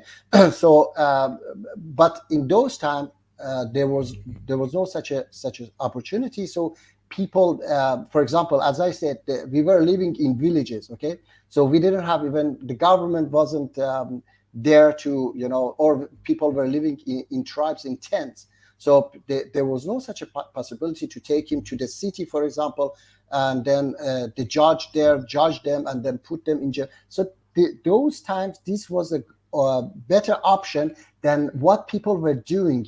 As the verse said, Allah subhanahu wa ta'ala said that, but the says, he said, continue, and whoever does not judge by what Allah has revealed, then it is those who are the wrongdoers. So people were, exceeding in punishment in those times. But I told you that if you took my eye, I would kill you. I would kill entire your family in those times. Okay, people were wild. They didn't have any mercy. They didn't believe in anything. They just were like that. So Allah subhanahu wa ta'ala said, okay, no, not kill him, not kill his family, just for one eye, one eye for one eye. But later he said that, okay, but if try to forgive, But today we have that opportunity. We understand that, okay, somebody maybe made a mistake. We don't know the situation, what happened that this person, for example, maybe I put it in this way, brother. I was 24, 25 when I became atheist, okay? Maybe at that time I would, do something wrong, kill somebody because I didn't understand, I didn't believe, okay? But later, when I say always to these, those who believe in killing apostate, I say that I was born in a Muslim family and I didn't understand Islam, so I became non-Muslim, okay? So you would kill me, I wouldn't be able to learn and then find out and become a good citizen, believe in Islam and do dawah, okay? So you have no right to take this opportunity away from people. Maybe at that time I was totally, without any knowledge, I killed somebody. You should give me this time. As I said, the Prophet Muhammad, peace be upon him, he forgave Abu Sufyan. Abu Sufyan killed hundreds of people. He just forgave him. He didn't put him even one day in jail. Hind killed Prophet's uncle, Hamza radiallahu. Why Prophet Muhammad, if he was caught. But look, you're mixing things up. This was there was a war, and then the war was won. When the war is won, you do not go and start killing the people who murdered during wartime, because the war is won, then it's peace. Okay? And that's what happens when at the end of the war, dam al fitna mahdur, like Ali ibn Adi said that when he had his civil wars, at the end of the civil war, Aisha had caused the deaths of a lot of people as well. Okay? Yes. The war is won. You're not going to kill Aisha for it. Okay. At the end of a war, the killing that happens at the end of the war, it's put behind. Okay, you don't no. We're talking about the murderer in peace times within your community. We're not talking about the enemy who you win and then you say he didn't forgive Abu Sufyan. Abu Sufyan was not forgiven. Hind was not forgiven. Okay? No, they were not forgiven. They were not. They were not forgiven for any murder or anything. Okay. No. They weren't forgiven because they were not punished. They were not punished, not because they weren't punished. Why? The war was won against them. Why should they be? They didn't. They were the enemy. They'd been won against them. It wasn't. It wasn't that it wasn't a thing about forgiving them or not forgiving them. Yeah. Okay. Nothing to do with that. But if the prophet had killed them, then for that murder, that would have been unjust. Okay. That would have been unjust. It wasn't that he forgave any crime. Okay. No, I say that he didn't punish them. Okay. So if look, he didn't punish them because that's it. The war had been won. The crime is gone. Okay. It's not that he didn't. There was not. If he had punished them for something which has happened in the wartime when they had just the war now is over, that would be unjust. Okay, why unjust? Because they do. Nazi Germans, when they lost the war, they were all many of them were executed, and those even today when they catch them, they put them in jail. They are maybe 40 years, 50 years after they catch them, they put them in jail. No, they were those who were killed that way. I don't know about the details about that, but if they're guilty of some war crimes in the middle of the actual crime, the war crimes, like war crimes. So there are things that even in war you should not be doing. Okay. Yeah, Abu Sufyan wasn't doing it. He was the leader of the Meccan cavalry in the Quraysh. Hind was the leader of it wasn't leader, but she was like involved in what did she do? She just had Wahshi, right, to kill Hamza. So it isn't keep that kind of stuff aside and think about the actual people who in peace times, okay, within a society, a peace society, the murderer who doesn't murder them. That's what really we're talking about. But anyway, look, I understand. I'm still not very clear. All right, let's see. Because for example, I'm not clear if you're saying that. If during the prophet's time, was it allowed to kill the murderer for a murder or not? But I'm not sure. No, I said okay. What I said that it was allowed just because there was no such a system that put people in jail. They didn't have such a possibility. So if it's allowed allowed just because there is no system, then I would call that injustice. Okay. If you're saying that it's only been allowed because there was no jail, you could build a jail. All right. The Prophet every time he got married, he had a room built. You can make it. It's not a big thing to build a jail or build a prison. All right. Okay. So, but I don't. what I'm saying, Okay. saying, brother, what I'm saying that those rules were not just for Prophet Muhammad; it was for everybody. And then chapter 42, verse 40 says, "And the retribution for an evil act is an evil one like it. But whoever pardons and makes reconciliation, his reward is due from Allah. Indeed, He does not like wrongdoers." Chapter 3, verse 134. Who spend in the cause of Allah during ease and hardship, and who restrain anger, and who pardon the people, and Allah loves the doors of good. Chapter 42, verse 43.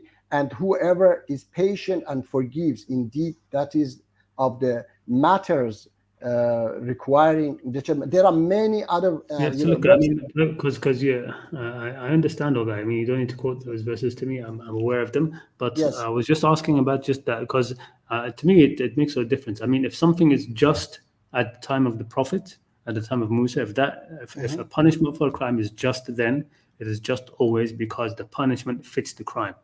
It's not if you say that it was only allowed because there was no alternative. That's that's basically saying that the punishment was unjust back then. Okay, there not being an alternative shouldn't change. It doesn't change a just judgment.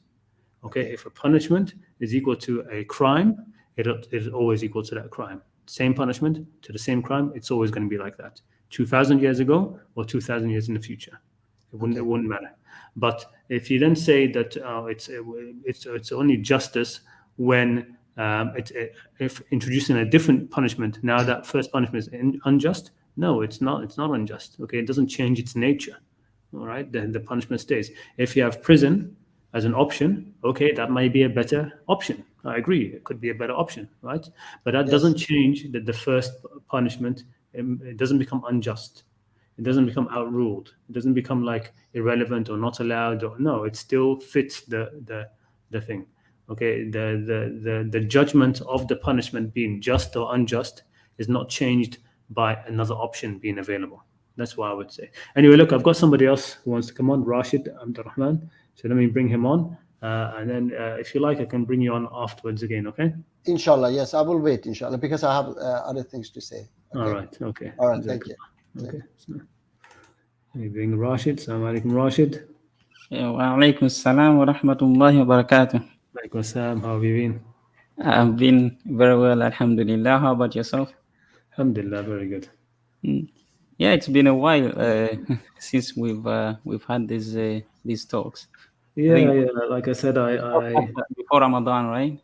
Yeah, well, I think the last one I did one in Ramadan, and then I did one more, which was a guest speaker. One brother, I think I don't want to forget his name, Suhail, I think, came and did his presentation on riba, which was very informative. And then I stopped for the next 2 weeks for a number of reasons. Firstly, because I do want to reduce the amount of times I do this stream.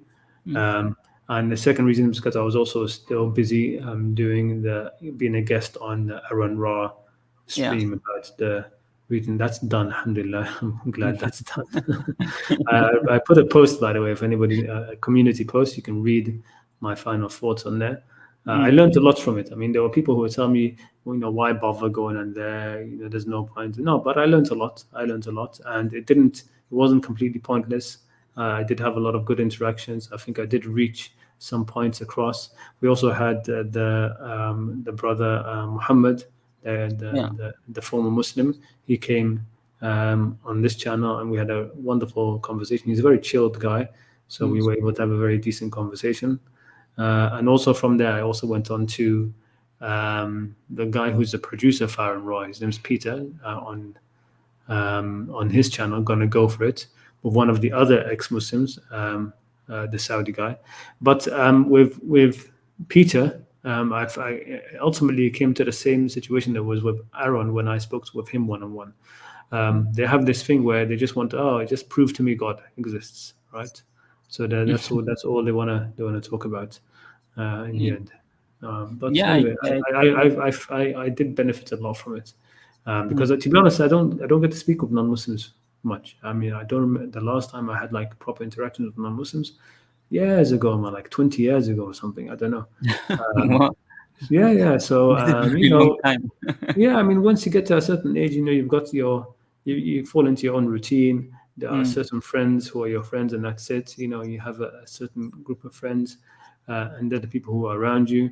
And then you've got people who are your work colleagues, okay, who, generally you don't want to get into religious topics with them if they are not from the same religion from you. And even if they are from the same religion, because you don't want to create any drama at work. Yeah, that's So, I don't, it's not a thing. So it was an interesting experience. Yeah, I I'd mean, have to say that. I caught the ones that you were on. I mean, I also saw the comment that you made on YouTube, the post that you put out. I think I also commented on the post. I don't know if you saw it. I haven't probably seen it. Sometimes their notifications don't work on this. I don't know why. It seems like they're broken. Sometimes I Yeah, go into my studio and I see a comment on a video which was posted 2 weeks ago, which I never got a yeah, notification for or something.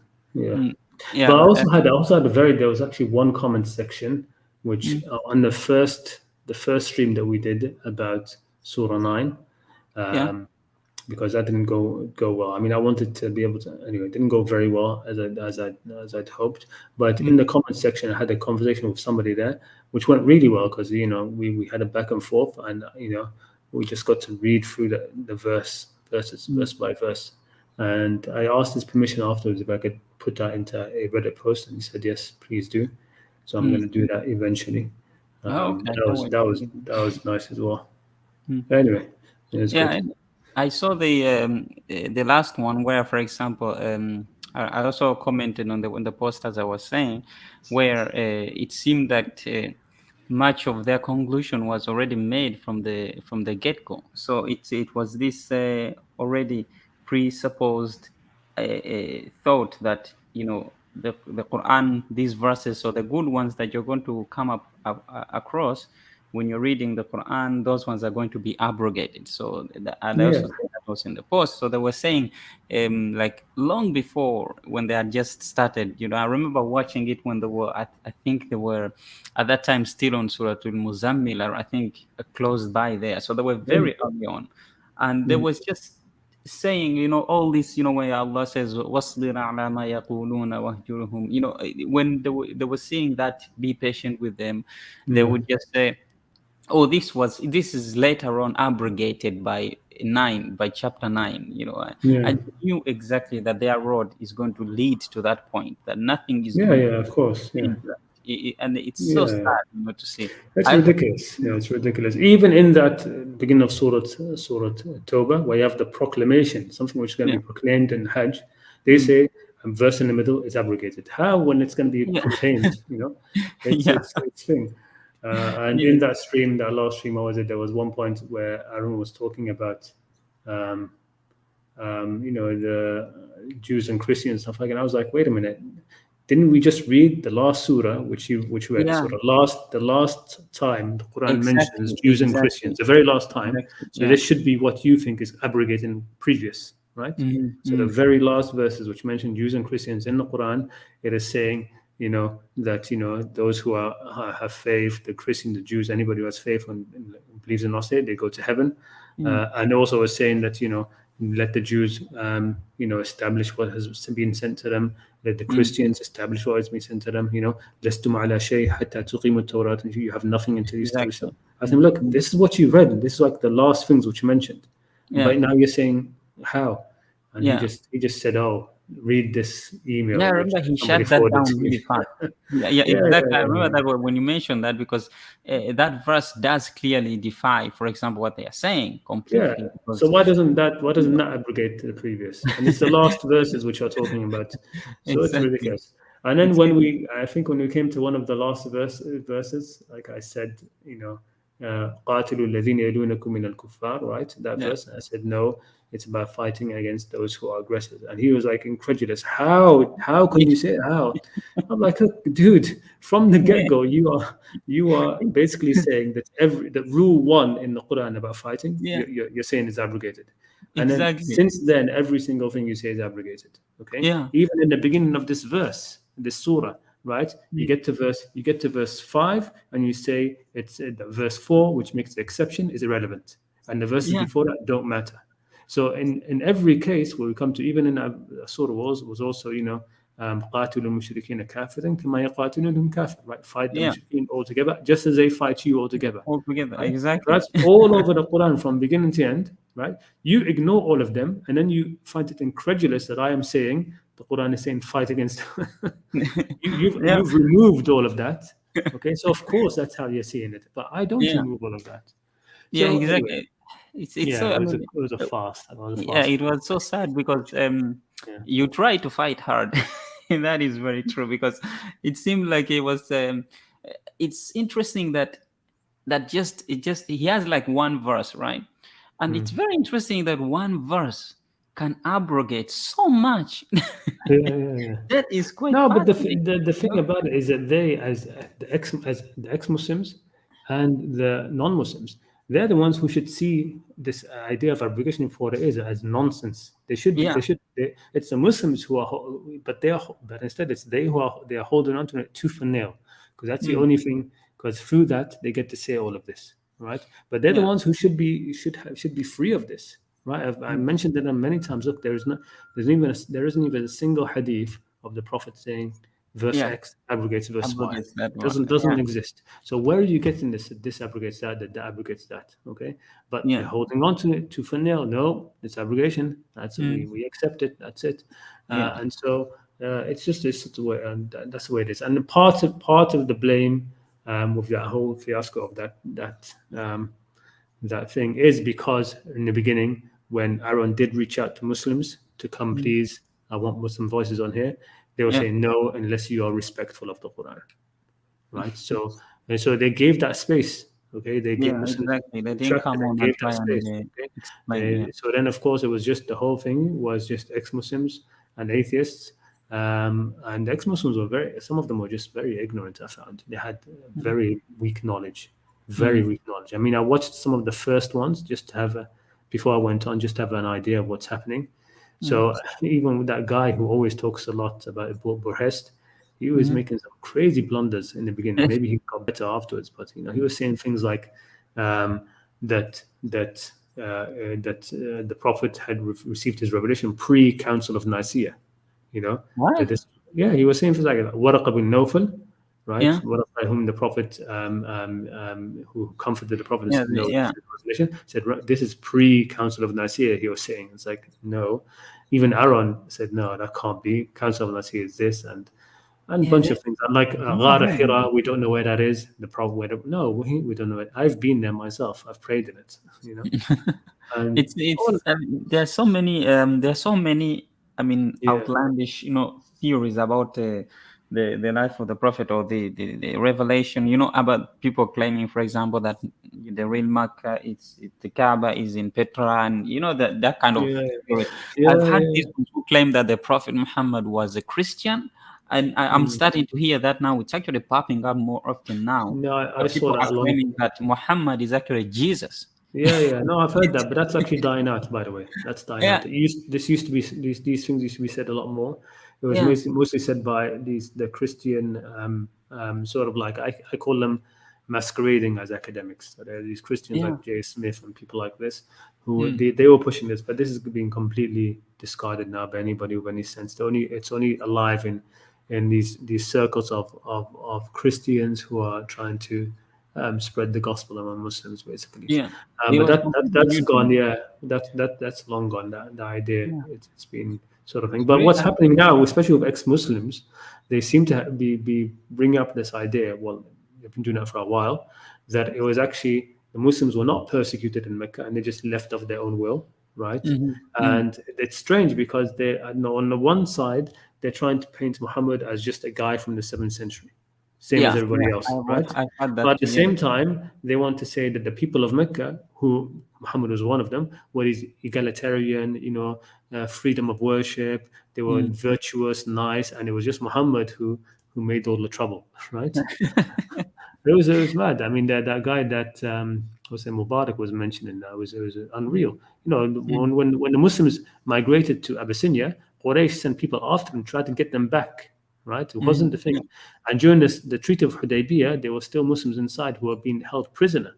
And when they escaped, Muhammad had to send them back because he'd signed the agreement. And Quraysh put in the agreement: anybody who leaves us, Yeah, exactly. you must send him back. You must send them Because they back. were Yeah, keeping people against their will there. And so they have all this thing where they're trying to paint Quraysh that they were these very nice people, and it was just Muhammad that started all the trouble, right? exactly. And one of the issues with that stream is that they didn't try to read a biography of the Prophet at the same time. So No. even Aaron, towards the Aaron, I could tell he had his whole timeline completely messed up about what happened, what didn't happen.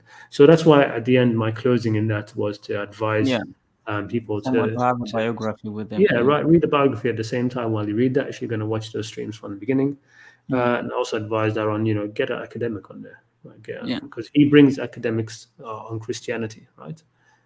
So why not bring the academic on the Quran? I'm not sure if he's going to do that or not, but anyway, I'm glad the whole thing is over. I mean, the thing that I found quite fascinating also, specifically when it comes to Surah Bara, or Surah Tawbah is also it's called.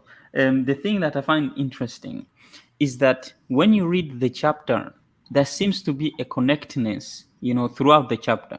It seems to be sort of like I would classify, like, for example, a rant. Like, and that's how, for example, I read it. Particularly, it's like a rant from God. It begins very abrupt. It begins very, very clear. Does not have introduction or this kind of sweetness about the Quran. No Bismillah. To the point. No Bismillah as well. Yeah, exactly. I mean, what you said in the end, that's what some of the Sahaba actually said. They said about it, كادت أن لا تبقي أحدا. So the Surah Bara'ah, it almost left nobody out. وَمِنْهُمْ, and you, and you, and you, and you. And it's one of the things which Hassan Malik has mentioned often, that if you look at the Quran, you find an increase in nifaq. Okay? And, coming up to Surah Tawbah, you can see that there's a lot of munafiqeen in the Muslim community at this time. And this is because of the influx of the tulaqa. Yeah, so yes, exactly. right. In a way, it is a bit of a rant. And I mentioned on that stream, and I've also I haven't finished, to be honest. I need to sort out those posts. I just dumped everything that I had on my Evernote on them, but I made a couple of posts on Surah Al-Tawbah, just the first few verses, the first section. But one of the things I mentioned in there is something I don't think anybody else has noted that or made the link. Why Surah Bara'ah doesn't have the Bismillah? Why doesn't it have Bismillah? And as far as I can tell, nobody made the link, but I think it's obvious link that the reason why it doesn't have the Bismillah, it doesn't have the Bismillah is because Quraysh refused the Bismillah on the Treaty of Hudaybiyah, and because this was about them. The beginning of Surah Bara'ah was mostly about Quraysh. They will refuse the Bismillah in that as well. So I'm still waiting. There's so many things which I've put together, which I wish if Hassan al-Mali could come out, because he's read everything where it's haddathana, everything which is musnad that exists. He's read and studied it from a historical perspective. So I would like, because in his programs he did programs about Surah Bara'ah, and also in his writings he's got articles, 14 parts about Surah Bara'ah. He doesn't mention the reason for he has the reason as a general reason. Why is there no Bismillah there? Is because this surah is about a very big conspiracy. But that doesn't link very well, I think. Okay, it doesn't link very well. Why particularly the Bismillah has to be out there if it's concerning a huge conspiracy, Fariq Arid and what he says like that. I think it's much more logical that because in the Treaty of Hudaybiyah, when the Prophet wanted to write Bismillah ar-Rahman ar-Rahim, they said no, we don't want Bismillah ar-Rahman ar-Rahim. And so when Quraysh are being mentioned, because it is about them in this surah in the beginning, it doesn't have the Bismillah. But I mean, the thing is that also when people generally read this chapter, is that sometimes you find these people, especially people who are critiquing the Quran, they tend to lack a sense of asking, a sense of accepting the reasoning that is given in the Quran. So, for example, when the Quran says fight those or fight these or kill or that kind of language, you tend to see that people, they gravitate towards that, but then they forget the reasoning behind why that word is there. And the Quran, take for example this chapter, it begins and talks about people breaking their contracts, breaking their pacts, breaking the covenant that was made. But people don't mention that at all. Like they gravitate towards the ones which are talking about fighting, but they don't look at the ones which are actually giving you like a preface. They're giving you a small backstory as to why those verses exist. When you Yeah. look at the beginning of this chapter, beginning from the beginning, it tells you exactly why these people, why they are fighting these people. It's already laid the foundation. But then you see later verses which people interpret to be a bit harsh, but then they don't take them under the umbrella of what was going on at the time. So they just take those and isolate them and then say, oh, the Quran is cruel here or it's cruel there. But they're not looking at the reasoning why. They're not looking at the environment. And I'm not saying that they have to go outside the Quran to find the environment or to find the context of that. I think that the context or the environment is actually given within the chapter itself. Like in this chapter particularly, the environment is already given. It's like you can sense the environment. You can get a picture of how the environment was. When you look at the chapter, tells you, for example, begins bara'atun min Allah wa rasulihi ila alladhina ahadtum min al-mushrikeen. Okay, well then we understand there were mushrikeen with whom the Prophet had made a treaty with. Okay, we get that. We have a picture. We have an image. We can understand what's going on. Then it tells you Even the very first word, though, to be honest, the very first word, the bara'a, Yeah. it's the and a lot of the problem is, of course, the tafsir. The tafsir make it seem as if the bara'a is naqd, is God dissolving the treaty. It's not God dissolving the treaty. It's being free from a treaty which has been broken.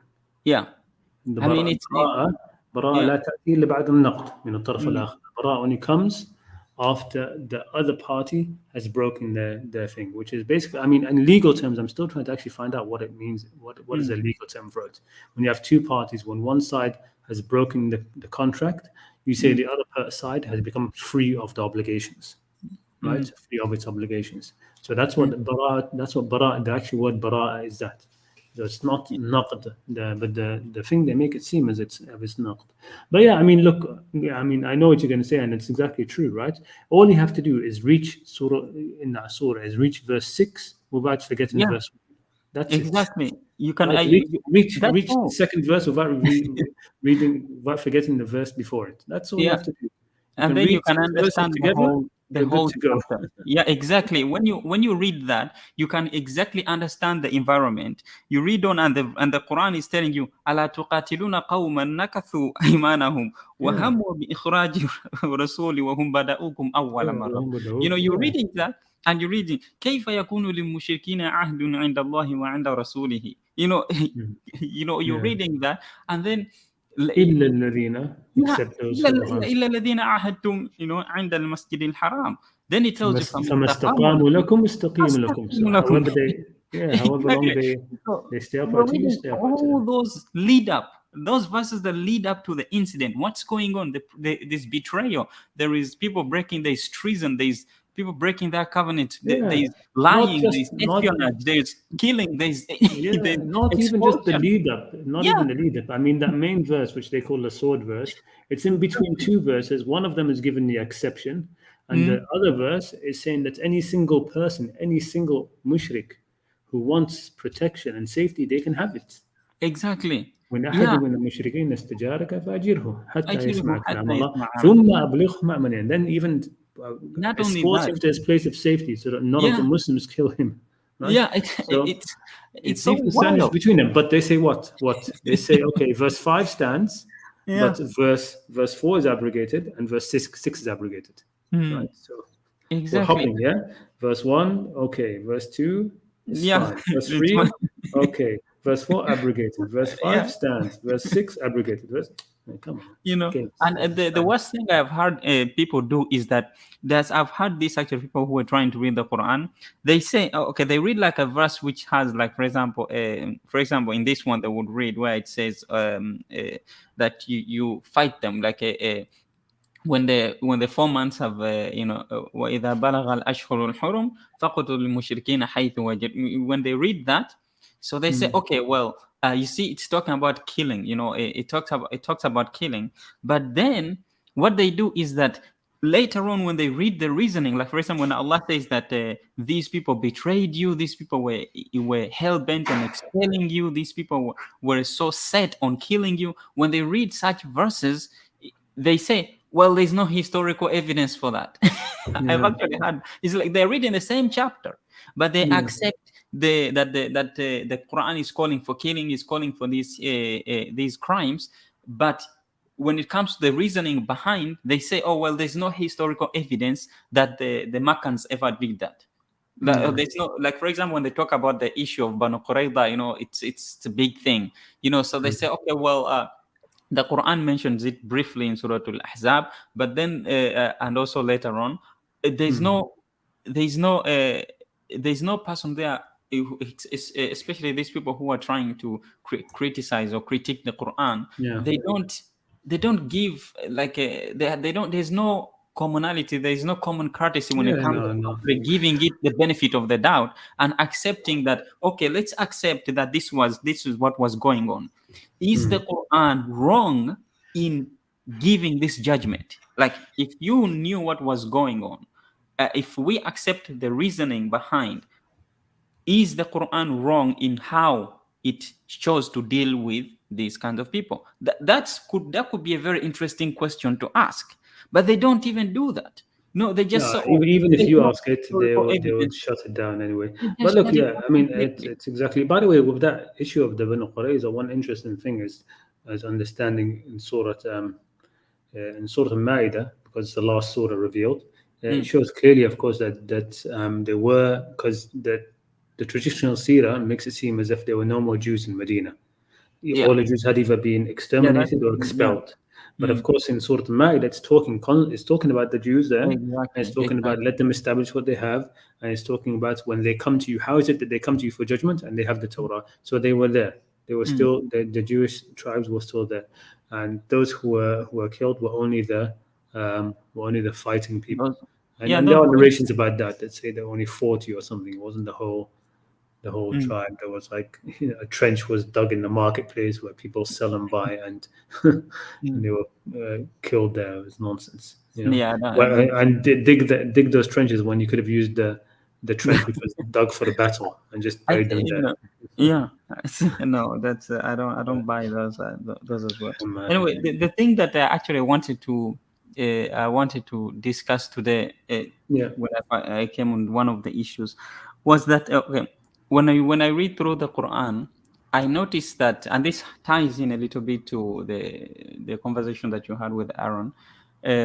When it comes to the Quran, there seems to be a lot of mention to Hajj. There seems to be a lot of mention, but when you look at the chronology that people said for the Quran, like this verse was revealed at this time, that verse was revealed at this time, or whatever. When you look at the verses pertaining to Hajj, is that there are so many of them that for me it seems like really unlikely that they were revealed prior, way prior to the Prophet actually performing Hajj. It seems like they are revealed that a lot of us, if you say, for example, the Prophet did Hajj in his, let's say, what was it, a year, before he died, right? And before Well, that, he did it only what? It was only once, they say, right? 3.5 months before he died. Yeah, within the last year, right? So within just 4 months. Yeah, so that's the thing, is that, but then we have a lot of verses, that are dealing with the issue about Hajj. And those verses are actually telling the Prophet, not telling the Prophet, but they are narrated, or they are portrayed in a way that seems that the people are actually doing Hajj. Like, for example, when he talks about being at Mash'ar al-Haram, or when going from Arafat, talking about all these different details. They're not told like in a way, like for example, when you will be in that place, then remember to do that. They don't give off that sense. They give off a sense as if it is something that is happening, or it is something that they are doing, that they are engaged in, that they're doing that already, Yeah, which I think seems strange for me. I think it's obvious just because Hajj continued. I mean, Hajj was continuing. It was a Yeah, yearly thing. It was a yearly thing. but the Muslims But were an already interesting doing that thing, according to the interesting ayah. question. Interesting question with regards to that. Yeah, is when the Muslims, for example, the Muslims from Medina, did they go to do Hajj? We know about the Umrah, the attempt to do Umrah. Didn't when the Prophet himself wanted to do Umrah, with the Quraysh prevented them. Okay, Exactly. and then you had Hudaybiyah, etc. But then after that, don't forget the Hudaybiyah lasted for the treaty lasted It was for a year like about a year. I think it was broken in the 8th year. That's when you had the conquest of Mecca, and it was signed. Was it the 6th or the 7th? So it lasted around a year. So they could have done Hajj. The Muslims were free to do Hajj then, okay, and to do Umrah then as well. And then, Yeah. of course, there was opportunity to do Hajj from then onwards, after the conquest of Mecca onwards. Okay, so you had a good time to do Hajj. There was, of course, before the Prophet did his Hajj, there was the Hajj which was led by Abu Bakr and Ali. Okay, so that was the first Hajj after the conquest of Mecca. So before the conquest of Mecca, when the Treaty of Hudaybiyah was still active, there was also opportunity to do Hajj there. And then there was, there was the Umrah al-Qada. So don't forget, they did the Yeah, Treaty of Hudaybiyah, and then next year they did the Umrah, right? So that's a whole year. So within that year, there was another opportunity to do Hajj. Okay, and then of course, even when the Muslims before they emigrated, while they were still in Mecca, there was still Hajj was happening, right? The Hajj was happening still yearly, and they could have done it from there. And also, I think that the Quraysh were more. It was more about because they recognized the Arabs saw them as being like the custodians of yeah. the Kaaba, and Kaaba, it wasn't for them to turn people away from doing Hajj, which is that was part of the dilemma that they were in. Even Mountain Links was a great resource for them. puts that chapter, the dilemma of Quraysh, when the Prophet decided to go to Umrah. So they're like, Yeah. what are we going to do? We're the custodians of the Kaaba, and we can't be seen to not allowing people to come to the Kaaba, but at the same time we don't want to let Muhammad come in. So I think it was more about having Muhammad with a whole army or a whole group of people coming. That's what they didn't want. Before that, I think individuals going to Mecca to do the Hajj, I think they would have been allowed, but that's something which needs research. That's something which needs to be researched. I don't think it would have been an issue for people from Medina to go and do it. Like, for example, even Uthman, right? Uthman, during the time of the Treaty of Hudaybiyah, they invited him to do his tawaf, right? When the Prophet sent Uthman to Mecca as an envoy just before the Treaty of Hudaybiyah, Yeah. they said you can do your own. You can do tawaf around the Kaaba if you want, and he said no, I'm not going to tawaf until the Prophet does tawaf. And they sent the same invitation to Abdullah ibn Abu Ubayd, the hypocrite, the chief of the hypocrites. Yeah. Sent the same. So I think individuals were able to go and do Hajj and Umrah, even during the war between the Prophet and thing. But it wasn't the focus for the Muslims, of course, right? Yeah, So they were following the Prophet, and if he was going to do Umrah, they would go, and if he wasn't, then they weren't going to. But it is an interesting thing. But the language, I mean, we'd have to look more into it about all the different verses where the Hajj is mentioned, because Hajj is mentioned in Surah Al-Baqarah, and that's one of the first verses revealed. Yeah. One of the first surahs revealed Yeah. in Medina, right? So that doesn't exclude that it was definitely revealed then. I don't think any of the verses in Surah Al-Baqarah about Hajj were revealed later, Yeah, that's the during the thing I time of get the from them Prophet. too. Yeah. Yeah. Yeah, so I think it was their being there doesn't mean they have to be linked exactly on that historical thing, because the Hajj was happening yearly. Mm. So that's why I think I would say I to don't that. know, because I was getting the impression that I mean, when you look through the Sierra, you get that impression as if the Muslims were completely barred off from performing Hajj, basically, that they were not allowed to go to Mecca. Maybe those ones who had family members could maybe send an envoy, or someone, if they were well known there, or if they had some good connections, they could go. But it wasn't like at the forefront. Yeah, And the way I was, for example, reading the verses, maybe was a bit skewed. That I was maybe having that impression, but maybe I should reevaluate. That. yeah. I think Quraysh, they didn't have that. They knew that part of their prestige rested in allowing people to come. Yeah. Into Mecca, Mm, and that's how they saw themselves, right? The people of, mm, of Allah, and the people who had the house of Allah, and etc.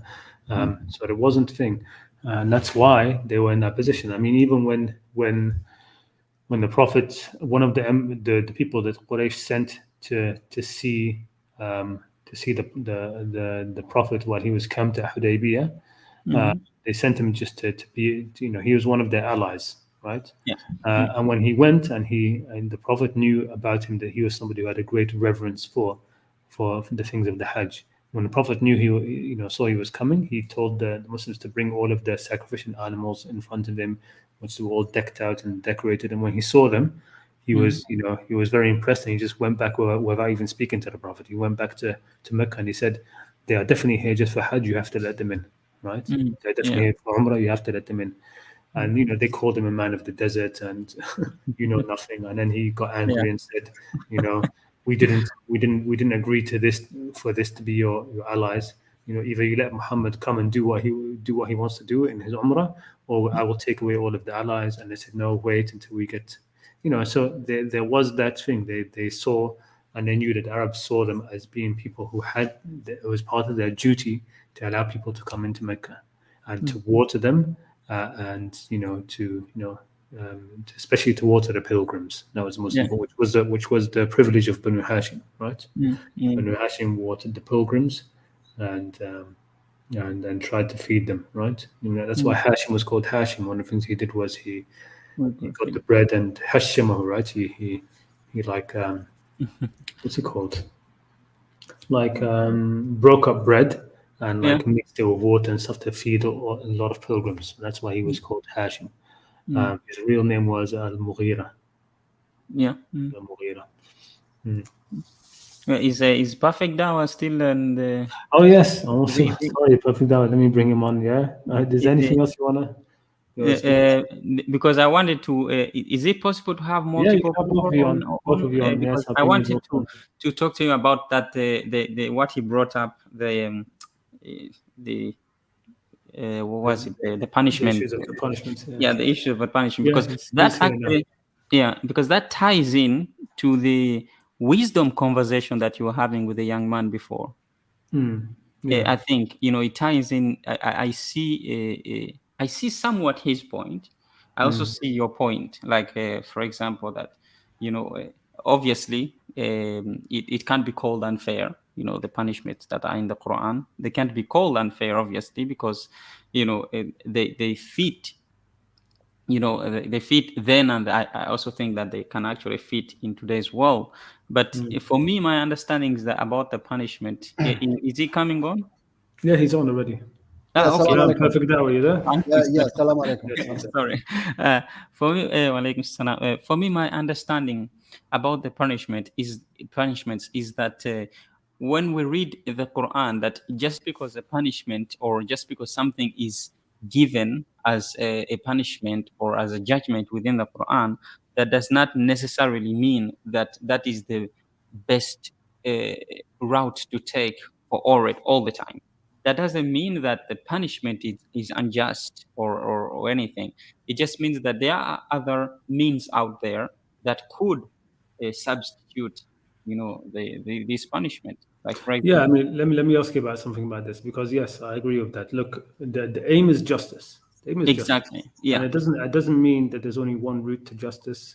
no, Okay, you can no, have just punishment, and another just punishment, another punishment which is different but also just, and another yeah, which is different but also just. You can have that, no problem. yeah, But exactly, let me ask you about this one thing, because we have one verse in the Quran which talks about not having, not being moved by compassion for it. You know the verse which is talking about the yeah, the beating, yeah, lashing, the yeah, lashings for the for zani and the zania. adulterer, It says, yeah. وَلَا تَأْخُذْكُمْ فِيهِمْ رَأْفَةٌ فِي Exactly. دِينِ اللَّهِ.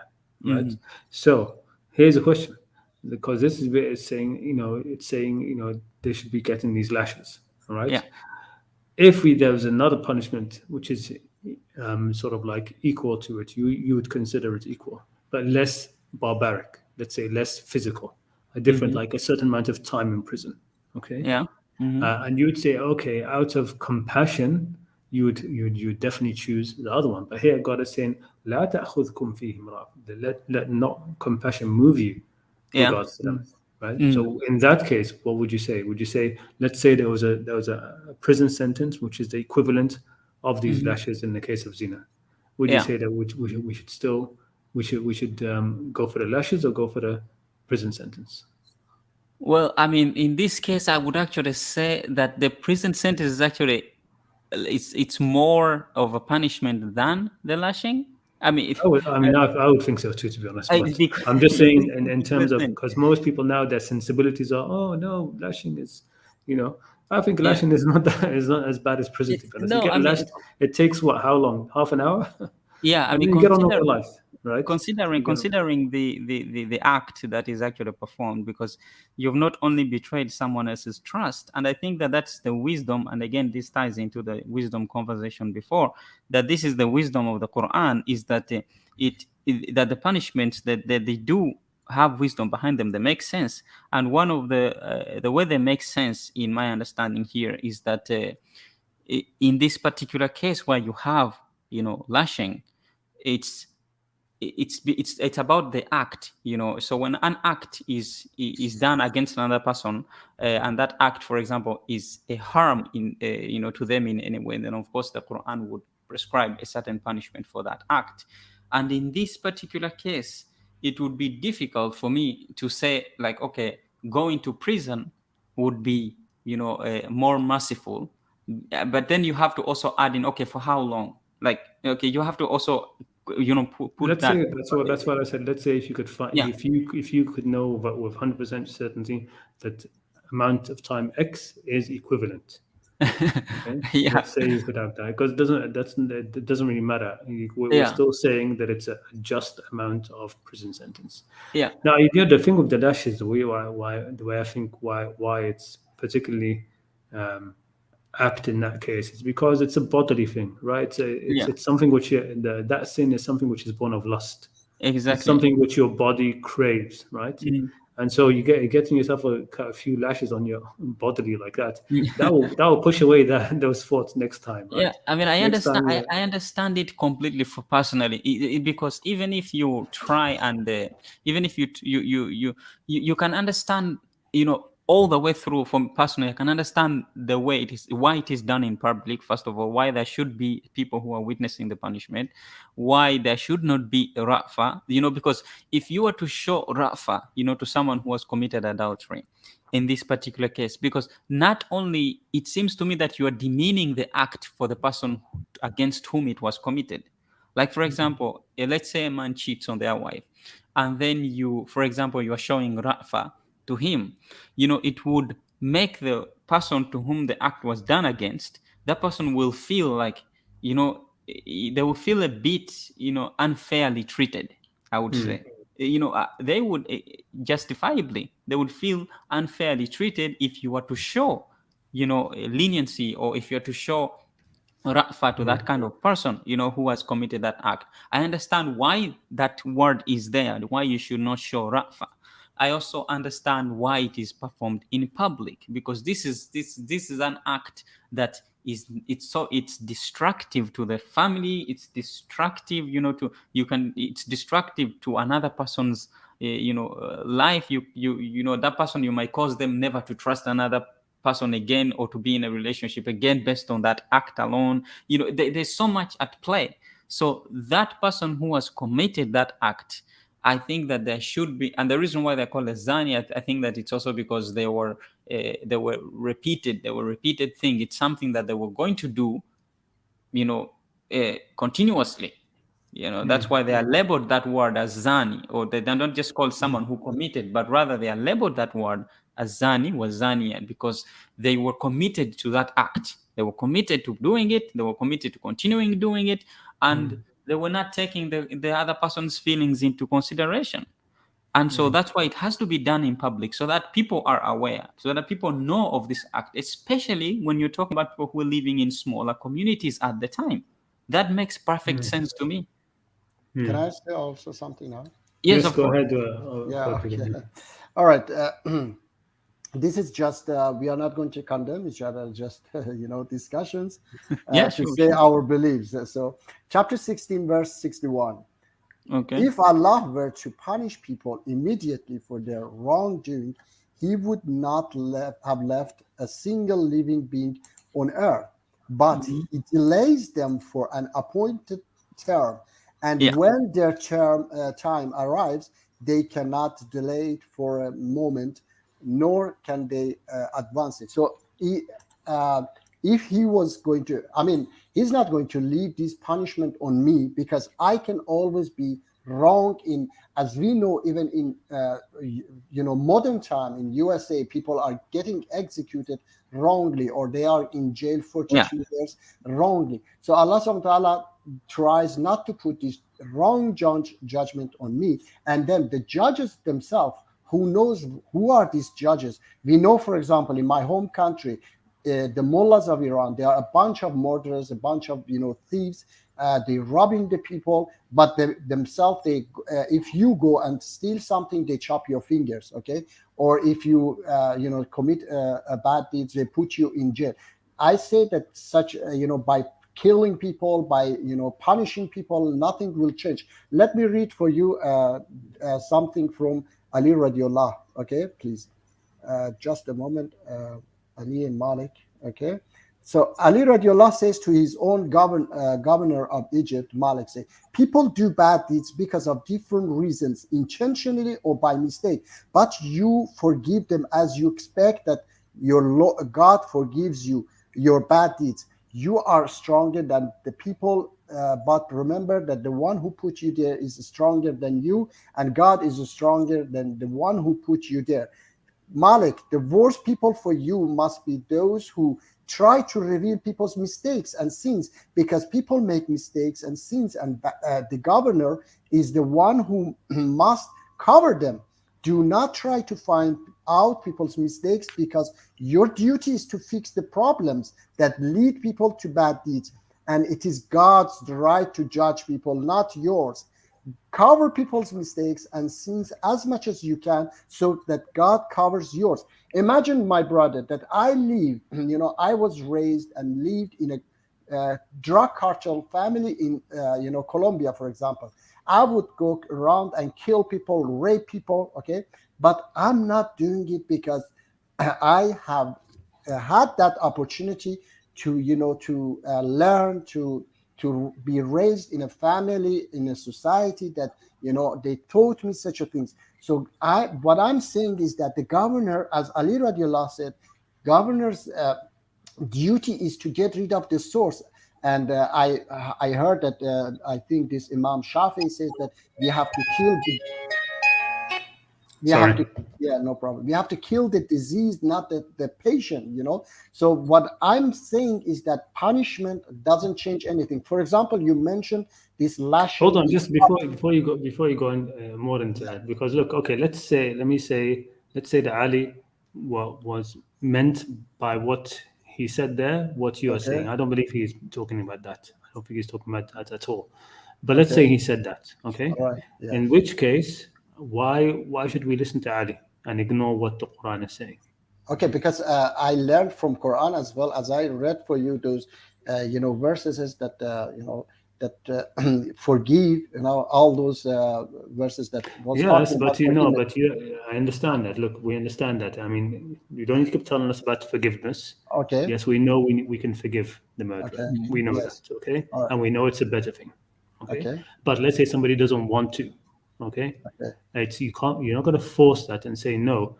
You have to forgive the murderer. You don't. If He has the right. the victim Okay. has the right to have the murderer executed, right? Okay. Now that's what we also get from the Quran. Yes. Okay. But Yeah. what Now, if if you what if say the hold on, if you say victim's that Ali is judgment is saying, wrong? Yeah. just hold on. If you're Yes. saying, no, look again, don't complicate things by saying what if the judgment is wrong. No, Yeah. assume the judgment is right. Assume that there are murderers in this world. Okay. Assume that the person who did the murder is known. Assume that the victim's family want him to be executed. Okay. Forget about all of these things, because that way you're just going to complicate the issue. We agree, yes, that sometimes judgments are wrong. We agree that you can forgive. We agree on all of that. Okay. But let's focus on the issue itself. If you're saying here that Ali is saying that no, you shouldn't this person shouldn't be killed, okay, then I would say no. Well, in this case, Ali is completely wrong. We ignore him, just like we ignore any of the other Sahaba when they are wrong. Just like we even ignore the Messenger of Allah himself if he were to go against the Quran. Yes. Okay, because the Quran itself sometimes tells the Prophet he was wrong in something. Okay, so it's because you've mentioned that nas, that text of Ali many times, and Ali, of course, he did punish people. He did punish people. Yeah. Here's one of the things. One of the things that had many. yeah, he had many people punished and executed as well. Okay. Exactly. I don't know. Yes, he did.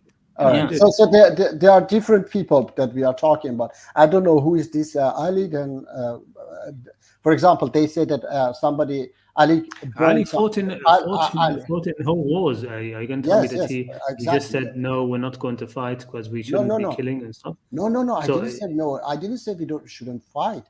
I never said we shouldn't fight. Ali, no, but yes, I know, Ali but fought, yes, I know. Okay, so if he fought, okay, why didn't you just say let's remove the problem? Let's not have war. Let's just remove the problem of wars. It doesn't come to that. Okay, in the end, you get to have certain wars. But look, for example, here's one of the best narrations of Ali. Okay, the one time his people, the people in his army, they brought one of the Khawarij. One of they call them the Hurriya, right? Okay. He brought one of them. Someone brought him to him, and he said to him, "This person." They said to him, "This person, yara, Ray al-Khawari. He has the same ideas of these people." So Ali said, "Okay, what do you want me to do with him?" They said to him, "Kill him." He said, "You want me to kill him when he has not killed somebody else?" This is what he said. Okay, I mean, if he had killed somebody, yes, we could have killed him. Okay, but you want me to kill him and he hasn't killed anybody else? So then he said, "Fahbishu." Okay, then put him in prison. And he said to them, "Do you want me to imprison him when he has not committed any crime?" So then they got frustrated and said to him, "Okay, then you tell us, what should we do with him?" And he said, "Khallu sabila rajul." Get out of the man's way. Leave him alone. He hasn't done anything wrong. Well, why are you bringing him to me? Leave him alone. Let him go his way. Okay, and that was how he was. Okay, and he had his when he sent that to Malik, he's not saying him that you should forgive the person who murdered somebody in his territory, murders his neighbor, and you go over there and you forgive that. It's not your right to forgive that. Yeah. Who are you to forgive to go and forgive a murderer who has done nothing wrong to you? Okay. Right? He's talking about what is done towards the leader. Like the Prophet himself, he used to forgive anything done to him himself, he would forgive it. Okay? It's talking about that. It's not talking about like dispensing of judgment and saying, let's find the roots of the problem and stuff. Yes, that all needs to be done. But sometimes you're saying, get rid of the disease. Sometimes the disease is the person. There's a person who is diseased. There are some people who are diseased themselves. We should get rid of them. Okay, there are people who have completely diseased hearts. There are people who will never turn back. Allah says in the Quran, there are some people who are completely gone. All right, you're not going to get. If you show them every sign, They will not turn away from their wickedness, right? Such people, when they commit crimes, why not get rid of them? Somebody who has killed somebody else, he has forfeited his life. Why should he kill anybody? Why should we put up with that? He killed once, he can do it again. We have the right to say we don't want you in our society anymore. Okay. Yeah, Yeah, I think it's- that I also think that there's also the financial issue that you have to take into consideration here. That prisons, especially today, we know how much they can be taxing on the economy of a society. That's why, for example, sometimes people who go to prison, they end up killing themselves. Yeah, I mean, now people have 5-star prisons. They go into prisons and they're making YouTube videos, and they have their Well, library, and they have that's movie sort of nights, that's sort of video games. They're yeah. pampered in some of these Yeah, prisons, right? that's the thing, is that there's also this prisons are also a very a drag onto on society. They really, like, they tax a lot, they take a lot from the economy, when it comes to the financials of a society, and it's that people who are working, who are paying taxes, it's they have to pay for the people in prison. Yeah. Let me ask, that perfect. Let me ask you this. Yes. Okay. Let's put it in a different way. Okay. Yeah. Why do you think a murderer deserves? Why do you think it's his right to be forgiven? Do you think it's his right to be forgiven? No, I'm not saying that it is right to be forgiven.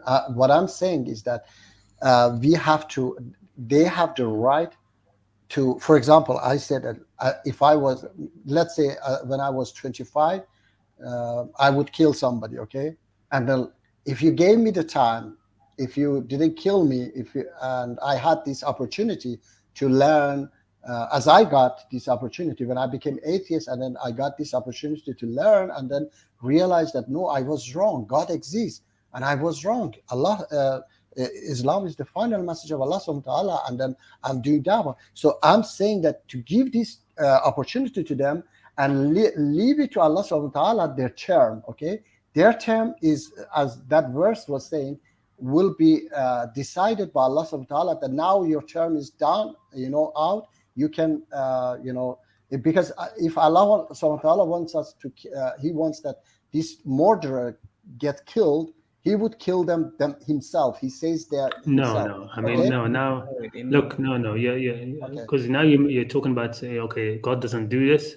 And, if God wanted something done, He would do it Himself. Okay, this is like the argument of the kuffar in the Quran, right? When they say, if God wanted these people to be fed, He would feed Himself, right? In Surah Yasin. Yeah. أَنُطْعِمُ مَنْ لَوْ يَشَاءَ اللَّهُ أَطْعَمَهُم. Shall we feed those who, if God had wanted, He would have fed them? No, we're not going to feed them. If God wanted them to be fed, He would feed them Himself. Yeah. No, it's you can't break it. That's not the way. Help. That's help. This it doesn't. is the punishment. It's the same thing. God is telling us to be just. Yes. He said He sent down the book and the messengers for us to establish justice. For us to establish justice. Yes. He's not going to put justice. He's not going to implement it Himself here in this world. We do that. Yes, I believe His justice will come. His justice will come in the afterlife. Yes, I believe that justice is that everybody get the same opportunity. Okay, and he had the same. The murderer. Okay, the murderer had the opportunity. Didn't get the same opportunity. They didn't. The murderer had the opportunity. He had the opportunity to not murder. He murdered. No, they didn't have the opportunity like me to learn, like you to learn. But what about the murdered? What about the murdered perfect dawah? The murdered person didn't get the opportunity to live their life. What about his opportunity? Yeah, I understand. Yes, but what made this person to kill that person is because of the society. There are lots of different, reasons that these people become murderer or rapist or whatever. Okay, so what I'm saying is that we have to get rid of the source, and we have to get rid of the disease, not the patient. Okay, and then you were mentioning this adultery. Okay, let me tell you. Imagine that my wife commit adultery. Okay, and cheat on me. Okay, I believe that it is on me and her family. Okay, and Allah subhanahu wa ta'ala. It's none of anyone's business to bring her, for example. Maybe I forgive her. Maybe it is my fault, okay? and maybe she tells me that, oh, sorry, I made a mistake, forgive me, and she become a good person. You want to bring her out and lash you're her. mixing. No, Look, no, let yeah, me say. no, but looks Yes. perfect out. You're mixing things up. Okay. Yes. Nobody's talking about what's happening in closed doors, and you can forgive and you can do all of that. That's fine. Okay. But if somebody commits zina with your wife, so your wife Okay. commits, because zina is with a married woman. Okay. So now you take that out. You go to court about that. Okay, and you maybe do the mutual oaths. Okay, so you are bringing it out. All right. So you mean that I decide? Let's say you want it. Okay, you are bringing it out. If you don't want, fine. If you're happy to just brush it over and stuff, that's fine. No, again, you're going back to that issue of somebody has a right to forgive. We know that. Okay, we know the person can forgive, can cover the faults, can do all of that. Okay, but when the victim wants justice, you should not be saying, you should not be denying that. So we understand that. We understand. But going back to what you mentioned about, the murderer, there's a reason why he did murder and all of this. I'm starting to wonder, are you like a hard determinist? Are you like somebody who thinks that everything we do is calculated? If we had like a big computer and we put in all of the data that we have right now, your genetics, your history, your environment, you put all of that in, you'd be able to calculate what you would do for the rest of your life? Is that how you see? No, I don't see that. Because that's what it seems to me you're saying. You're saying that the person murders because of this, that, and it's got nothing to do with his choices. No. What I'm saying is that if I was born and raised in a family in Colombia, I would have tattoos everywhere on my body. Not every family, of course, a drug cartel family. I would also go around and kill people easily like flies. Okay, I'm mean because I had this opportunity, raised by my family. Because I don't believe in these original sins like Christian believes. Okay, there is no original sin. Okay, we are what we are. Bruce Lee was saying that we are like water. You put us in a cup, we will take the form of that cup. You put us in a teapot, we take that form. So that's not right, though. That's not right. There are many people who grow up in the worst, most crime-infested families, and they grow up to be virtuous people. Doesn't that happen? That happens, right? You choose. In the end, it's your choice. What you will be, the murderer who gets killed for their murder, the element that they are being killed for is that choice that they made to murder.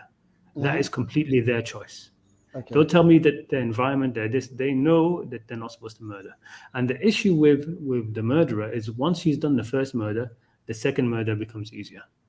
Okay. Once you've crossed that line, that's a big line to cross. Don't think it's an easy thing to kill a human being. No, it's not an easy thing to kill somebody else. It's not even an easy thing. It's not even an easy thing to sacrifice an animal. I don't know if you've done it. I've done it. The very first time you do it, it's not easy. It's not easy. It's a living thing, and you take out your knife and you're gonna cut its throat. It's not easy. The first time you do it, it's very difficult. Very difficult. And to kill a human being, it's a very difficult thing. The person who does that, you don't understand how that can fundamentally change them. It doesn't have to. Okay, but it can fundamentally change them. Now you can look at the statistics and find out how many people who commit the first murder will commit a second murder. How many people? How likely they are from all the people who do the first murder? How likely is it for them to do another murder? Okay, it's much higher. Okay, it's not the same statistic as the general population. From the general population, how many would be likely to do a murder? It's some percentage. But then from those, how many would like to do a second murder? It's a huge amount. Okay. Why we don't need to, the society doesn't have to take that risk. We don't have to have that thing.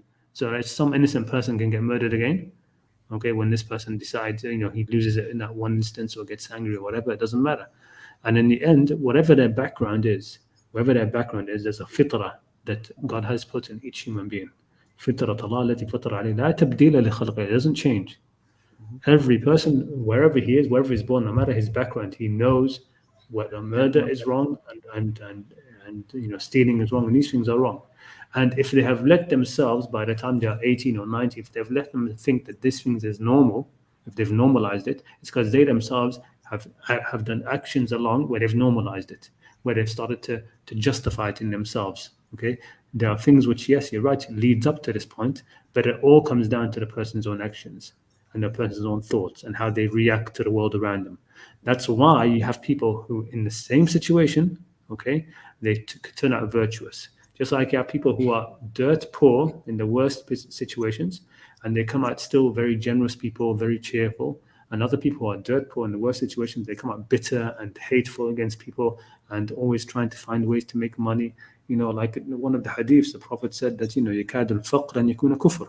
You know, poverty is almost like kufr, because there are some people who in the poverty, because of their poverty, the way they've reacted to the world has made them, push them deep into kufr. All right, but there are other people, right, who, you know, who their poverty has made them increase them in faith so much, right, that they are reliant upon Allah, they're cheerful, they're not like envious of the rich. It all depends. It all comes back to your own heart, how you react to the world around you. There is no situation where somebody's in it's just because of that they've become that. Can I say, let me say it like this, that what I believe is that every single bad deeds we do is because of shaitan, okay? And Islam came to guide us to a world without shaitan. And Allah subhanahu wa ta'ala has promised us a world where everybody is righteous. And one day there will be a world, such a world that nobody do bad deeds, nobody kill one another, nobody. Yeah, I mean, you say shaitan is the capitalist system, right? Okay. Yes, I say that the source is that. Okay. For example, you were saying that everybody knows that murder is bad. We know that homosexuality is bad. Okay, but in a society like Sweden, for example, they make it now for children like absolutely normal. Okay, and 12, 13 years old children in my children's schools, they say that I'm bisexual, I'm homosexual, I'm blah blah blah. Okay, they make it normal for them. So for them is absolutely normal. So when you say that killing a person is you know, everybody knows that killing a person is wrong. No, I think that for some people maybe it is okay. I have the right to kill this person because this person, for example, took my money. Okay, they don't think that this is wrong to kill that person because he took your money. No, I mean, I don't say that. But let me just go back to shaitan, because you're saying, okay, it all comes down to shaitan. Yes, shaitan is a big factor. But in the end of the day, and he is the enemy, yes, but at the end of the day, even shaitan on judgment day, what will he say? Right? You say, I only called you, right? Yes. I only had the power to call you, and you responded. No, I'm saying that. It says what? فَلَا تُلُومُونِي لُومُوا أَنفُسَكُمْ. Don't blame me, blame yourselves. No, I'm not blaming you. Yeah. So that's what... Yeah, I understand that you're not blaming them that kind of what way. I'm saying is that shaitan will disappear. So we have to get rid of the shaitan. That is the system that allows people to do bad deeds, become billionaire. For example, I have said many times this example that the mullahs of Iran, they wouldn't like to kill millions of people just because it gives them billions of dollars. That's why they kill people. Those weapon cartels in USA, they create conflicts in the Middle East so that they sell their weapons. So this system gives them this opportunity by killing millions of people, selling their weapons, they become billionaires. So yes, because the system is here, and you're saying we have to get rid of the system, fine. But until the system is gone, before the system is gone, while it's still around, are we allowed to kill the murderer for murder? No. What I'm saying is that we are allowed to put the person in prison or whatever you call it and treat them as long as we see that they are fine to go out again to the society. Maybe they become good like the Sahabis who were killing Muslims and then later they became Muslims. Okay, so we have to give them the opportunity to repent, and they have the right. Yes, okay, but they don't have the right to do that. We can give them that. Yes. Okay, but they don't have the right for that. They don't have the right to repent. Like you were saying, you were saying when you were atheist, right? Okay, yeah. And if when you were 20, and if you had killed somebody, and if you had been killed there, then you wouldn't have become as you are now. Well, if you had killed them, you wouldn't have the right to become as what you are now. It wouldn't be your right. No, it wouldn't be your right. Yeah, but you- how about those Sahabis who killed Muslims? yeah, it wasn't their right to be there. First of all, they killed them in wars, right? Yeah, We but talked doesn't about that as matter. a war situation. Yes, No, it they doesn't kill matter. people. They kill people. No, it's not. I'm talking Maybe I about was, murder. yes, maybe I I'm was, talking about yeah, maybe I was fighting somebody and it was war for me. I might kill somebody. Okay. yeah. In war. After at the end of a war, nobody gets killed because No, no, no. I say they were fighting. yes. I say maybe I take it as a war because I'm fighting somebody. Okay, he's my enemy. I'm going to kill that person. But this No, is no. not a I'm real talking war. about no. Okay. I'm talking about if you're in Sweden, right? Yes, yes. Right. I'm If in in Sweden. Sweden at 20 years old, there's no reason for you to go to murder somebody. You go murder somebody because you're angry at him because I don't know he Okay. stole some money or something from you. Okay. Then if the person's family, I mean, you don't have capital punishment in Sweden, right? No, there But is no capital punishment. yeah, but I'm saying that, in that sort of situation, all right, forget about Sahaba or stuff like that. If in that sort of situation, you had crossed that line of murdering somebody, okay, and the victim's family would want you to have capital to be killed for that, that would have been completely just. That would have been completely just. It's not that nobody would have taken away anything of your right to be able to live long and then become righteous or whatever. It's you've crossed the line. That's it, right? And we're not going to wait that maybe you become righteous or maybe you end up killing another person, right? You've crossed that line. They can decide no, right? And of course, it's up to the family if they want to forgive you, etc., and they see goodness in you, etc. Then yes, fine. But And it is not just my belief. Okay, as I say, I have said it many places. I follow a Muslim organization that's fighting Iranian government, and we don't have capital punishment in the future Iran after this regime because we don't believe in capital punishment. We believe that everybody as I said, the source, we have to get rid of the source and give everybody this opportunity to repent, to change and come back to the society. We know that, for example, the 43 years ago, let me tell you like this, my brother. 43 years ago, we had a dictator called Shah, and there was prostitution, drug, bad deeds, killing, everything was going on there. 43 years later, everything has increased 1,000 times more. We have 4 million drug users, hundreds of thousands of prostitutes, and so on. So what happened in these 43 years?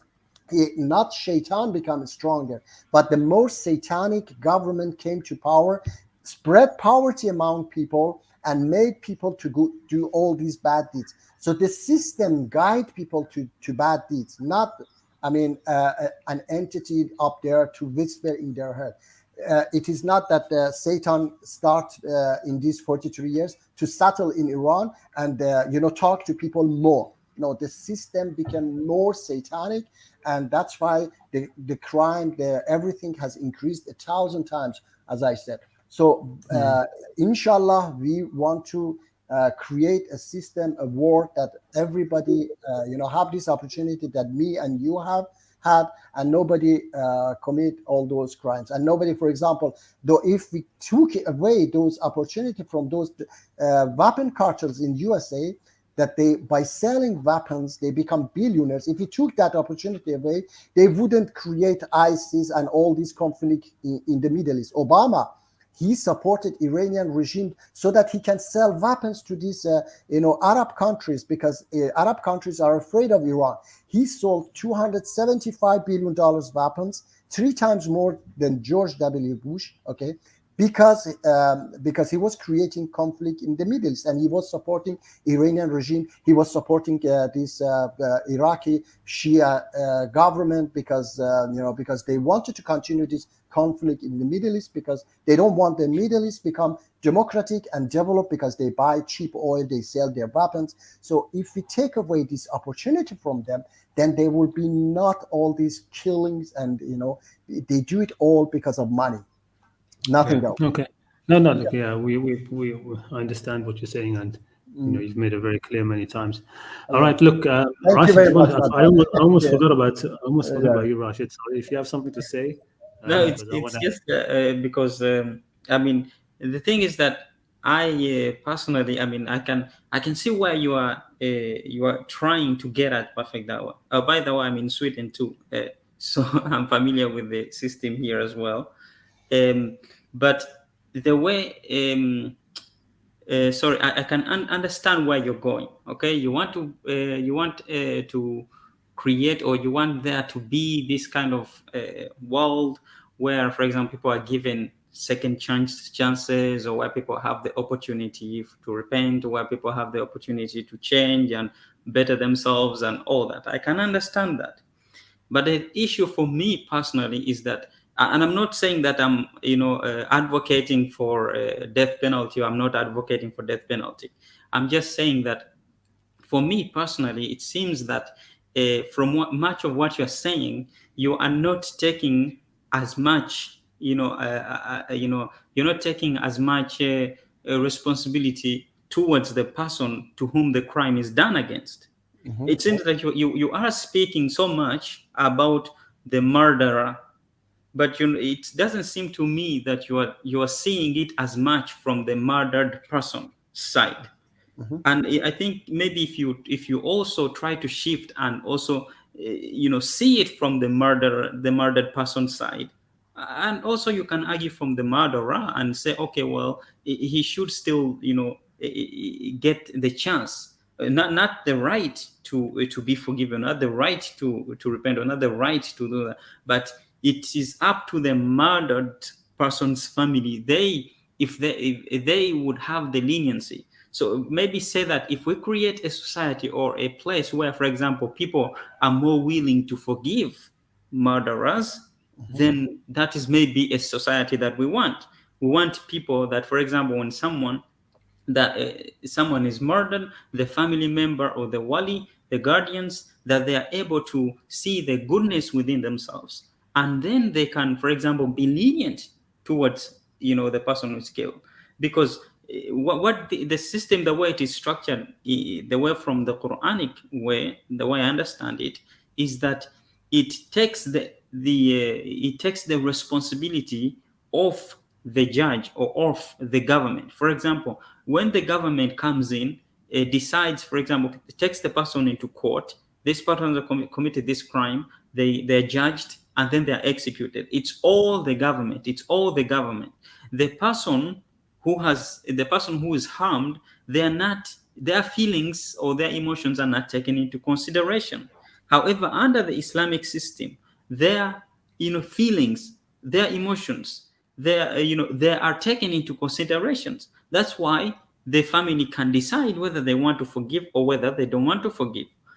But whereas the way we have the system, the way we have is that the government completely takes control. It decides, okay, we are going to take this person into prison. That's it. The person who is murdered, the murdered person's family or his guardians, they're not. They don't get anything. Like, if, for example, if they wanted retribution, let's say, the government can say, oh, well, that's not justice. Or the government can say, the government can't decide whether it is justice or not. That's the thing, is that if their family, if the guardians, they're seeing what they see as fair to them, is that retribution in this case is fair. The government should not come in and say, well, that's not justice. Going to prison is justice. You see, the thing is that you're advocating for that system, and I get it. I understand it. I understand why it should be, why you would want it. You want people to have a second chance. We all want people to have a second chance. But for me, from my perspective, it seems to be that you are advocating more for the murderer's opportunity than the one who is murdered. You're not as much No, taking. brother, let me say, Yes. I didn't say we have to create a system that people get second chance. I said that we have to create a system that people don't do bad deeds. They learn. There is no even opportunity for you to do bad deeds. For example, let me give you this example. For example, people go and rob a bank. Okay.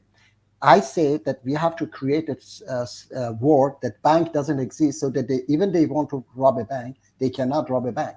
If, for example, it's possible, perfect dawa, because then okay, well, then you can just say, well, let's just take away. Once we just remove all human race, then No, people don't have commit that stuff. no, brother, no. That's what you're saying. No, brother. What I'm saying is that Islam is the final message of Allah subhanahu wa ta'ala. Islam is the what is it? Quran is the miracle of Prophet Muhammad, peace be upon him. Not because it has more rules, more No. this is forbidden, that's forbidden, more praying, more fasting. No, Yeah, I it is get because that. it is because it's going to make possible the impossible. Okay, it's going to get rid of that system. Mahdi. We believe in Mahdi when Mahdi comes. Okay, there is a hadith as well says that Yeah. when Prophet Muhammad peace be upon him says that when Mahdi comes, he will fulfill the planet with justice as much as there were injustice. Okay, so it means that if I may ask you, when Mahdi comes, okay, is he going to make justice 100% on this planet according to this hadith, or 50%? Can I ask you this don't believe question? in the Mahdi. I don't think that there is ever going to be a Mahdi, or that that's No, the I intention know. of God.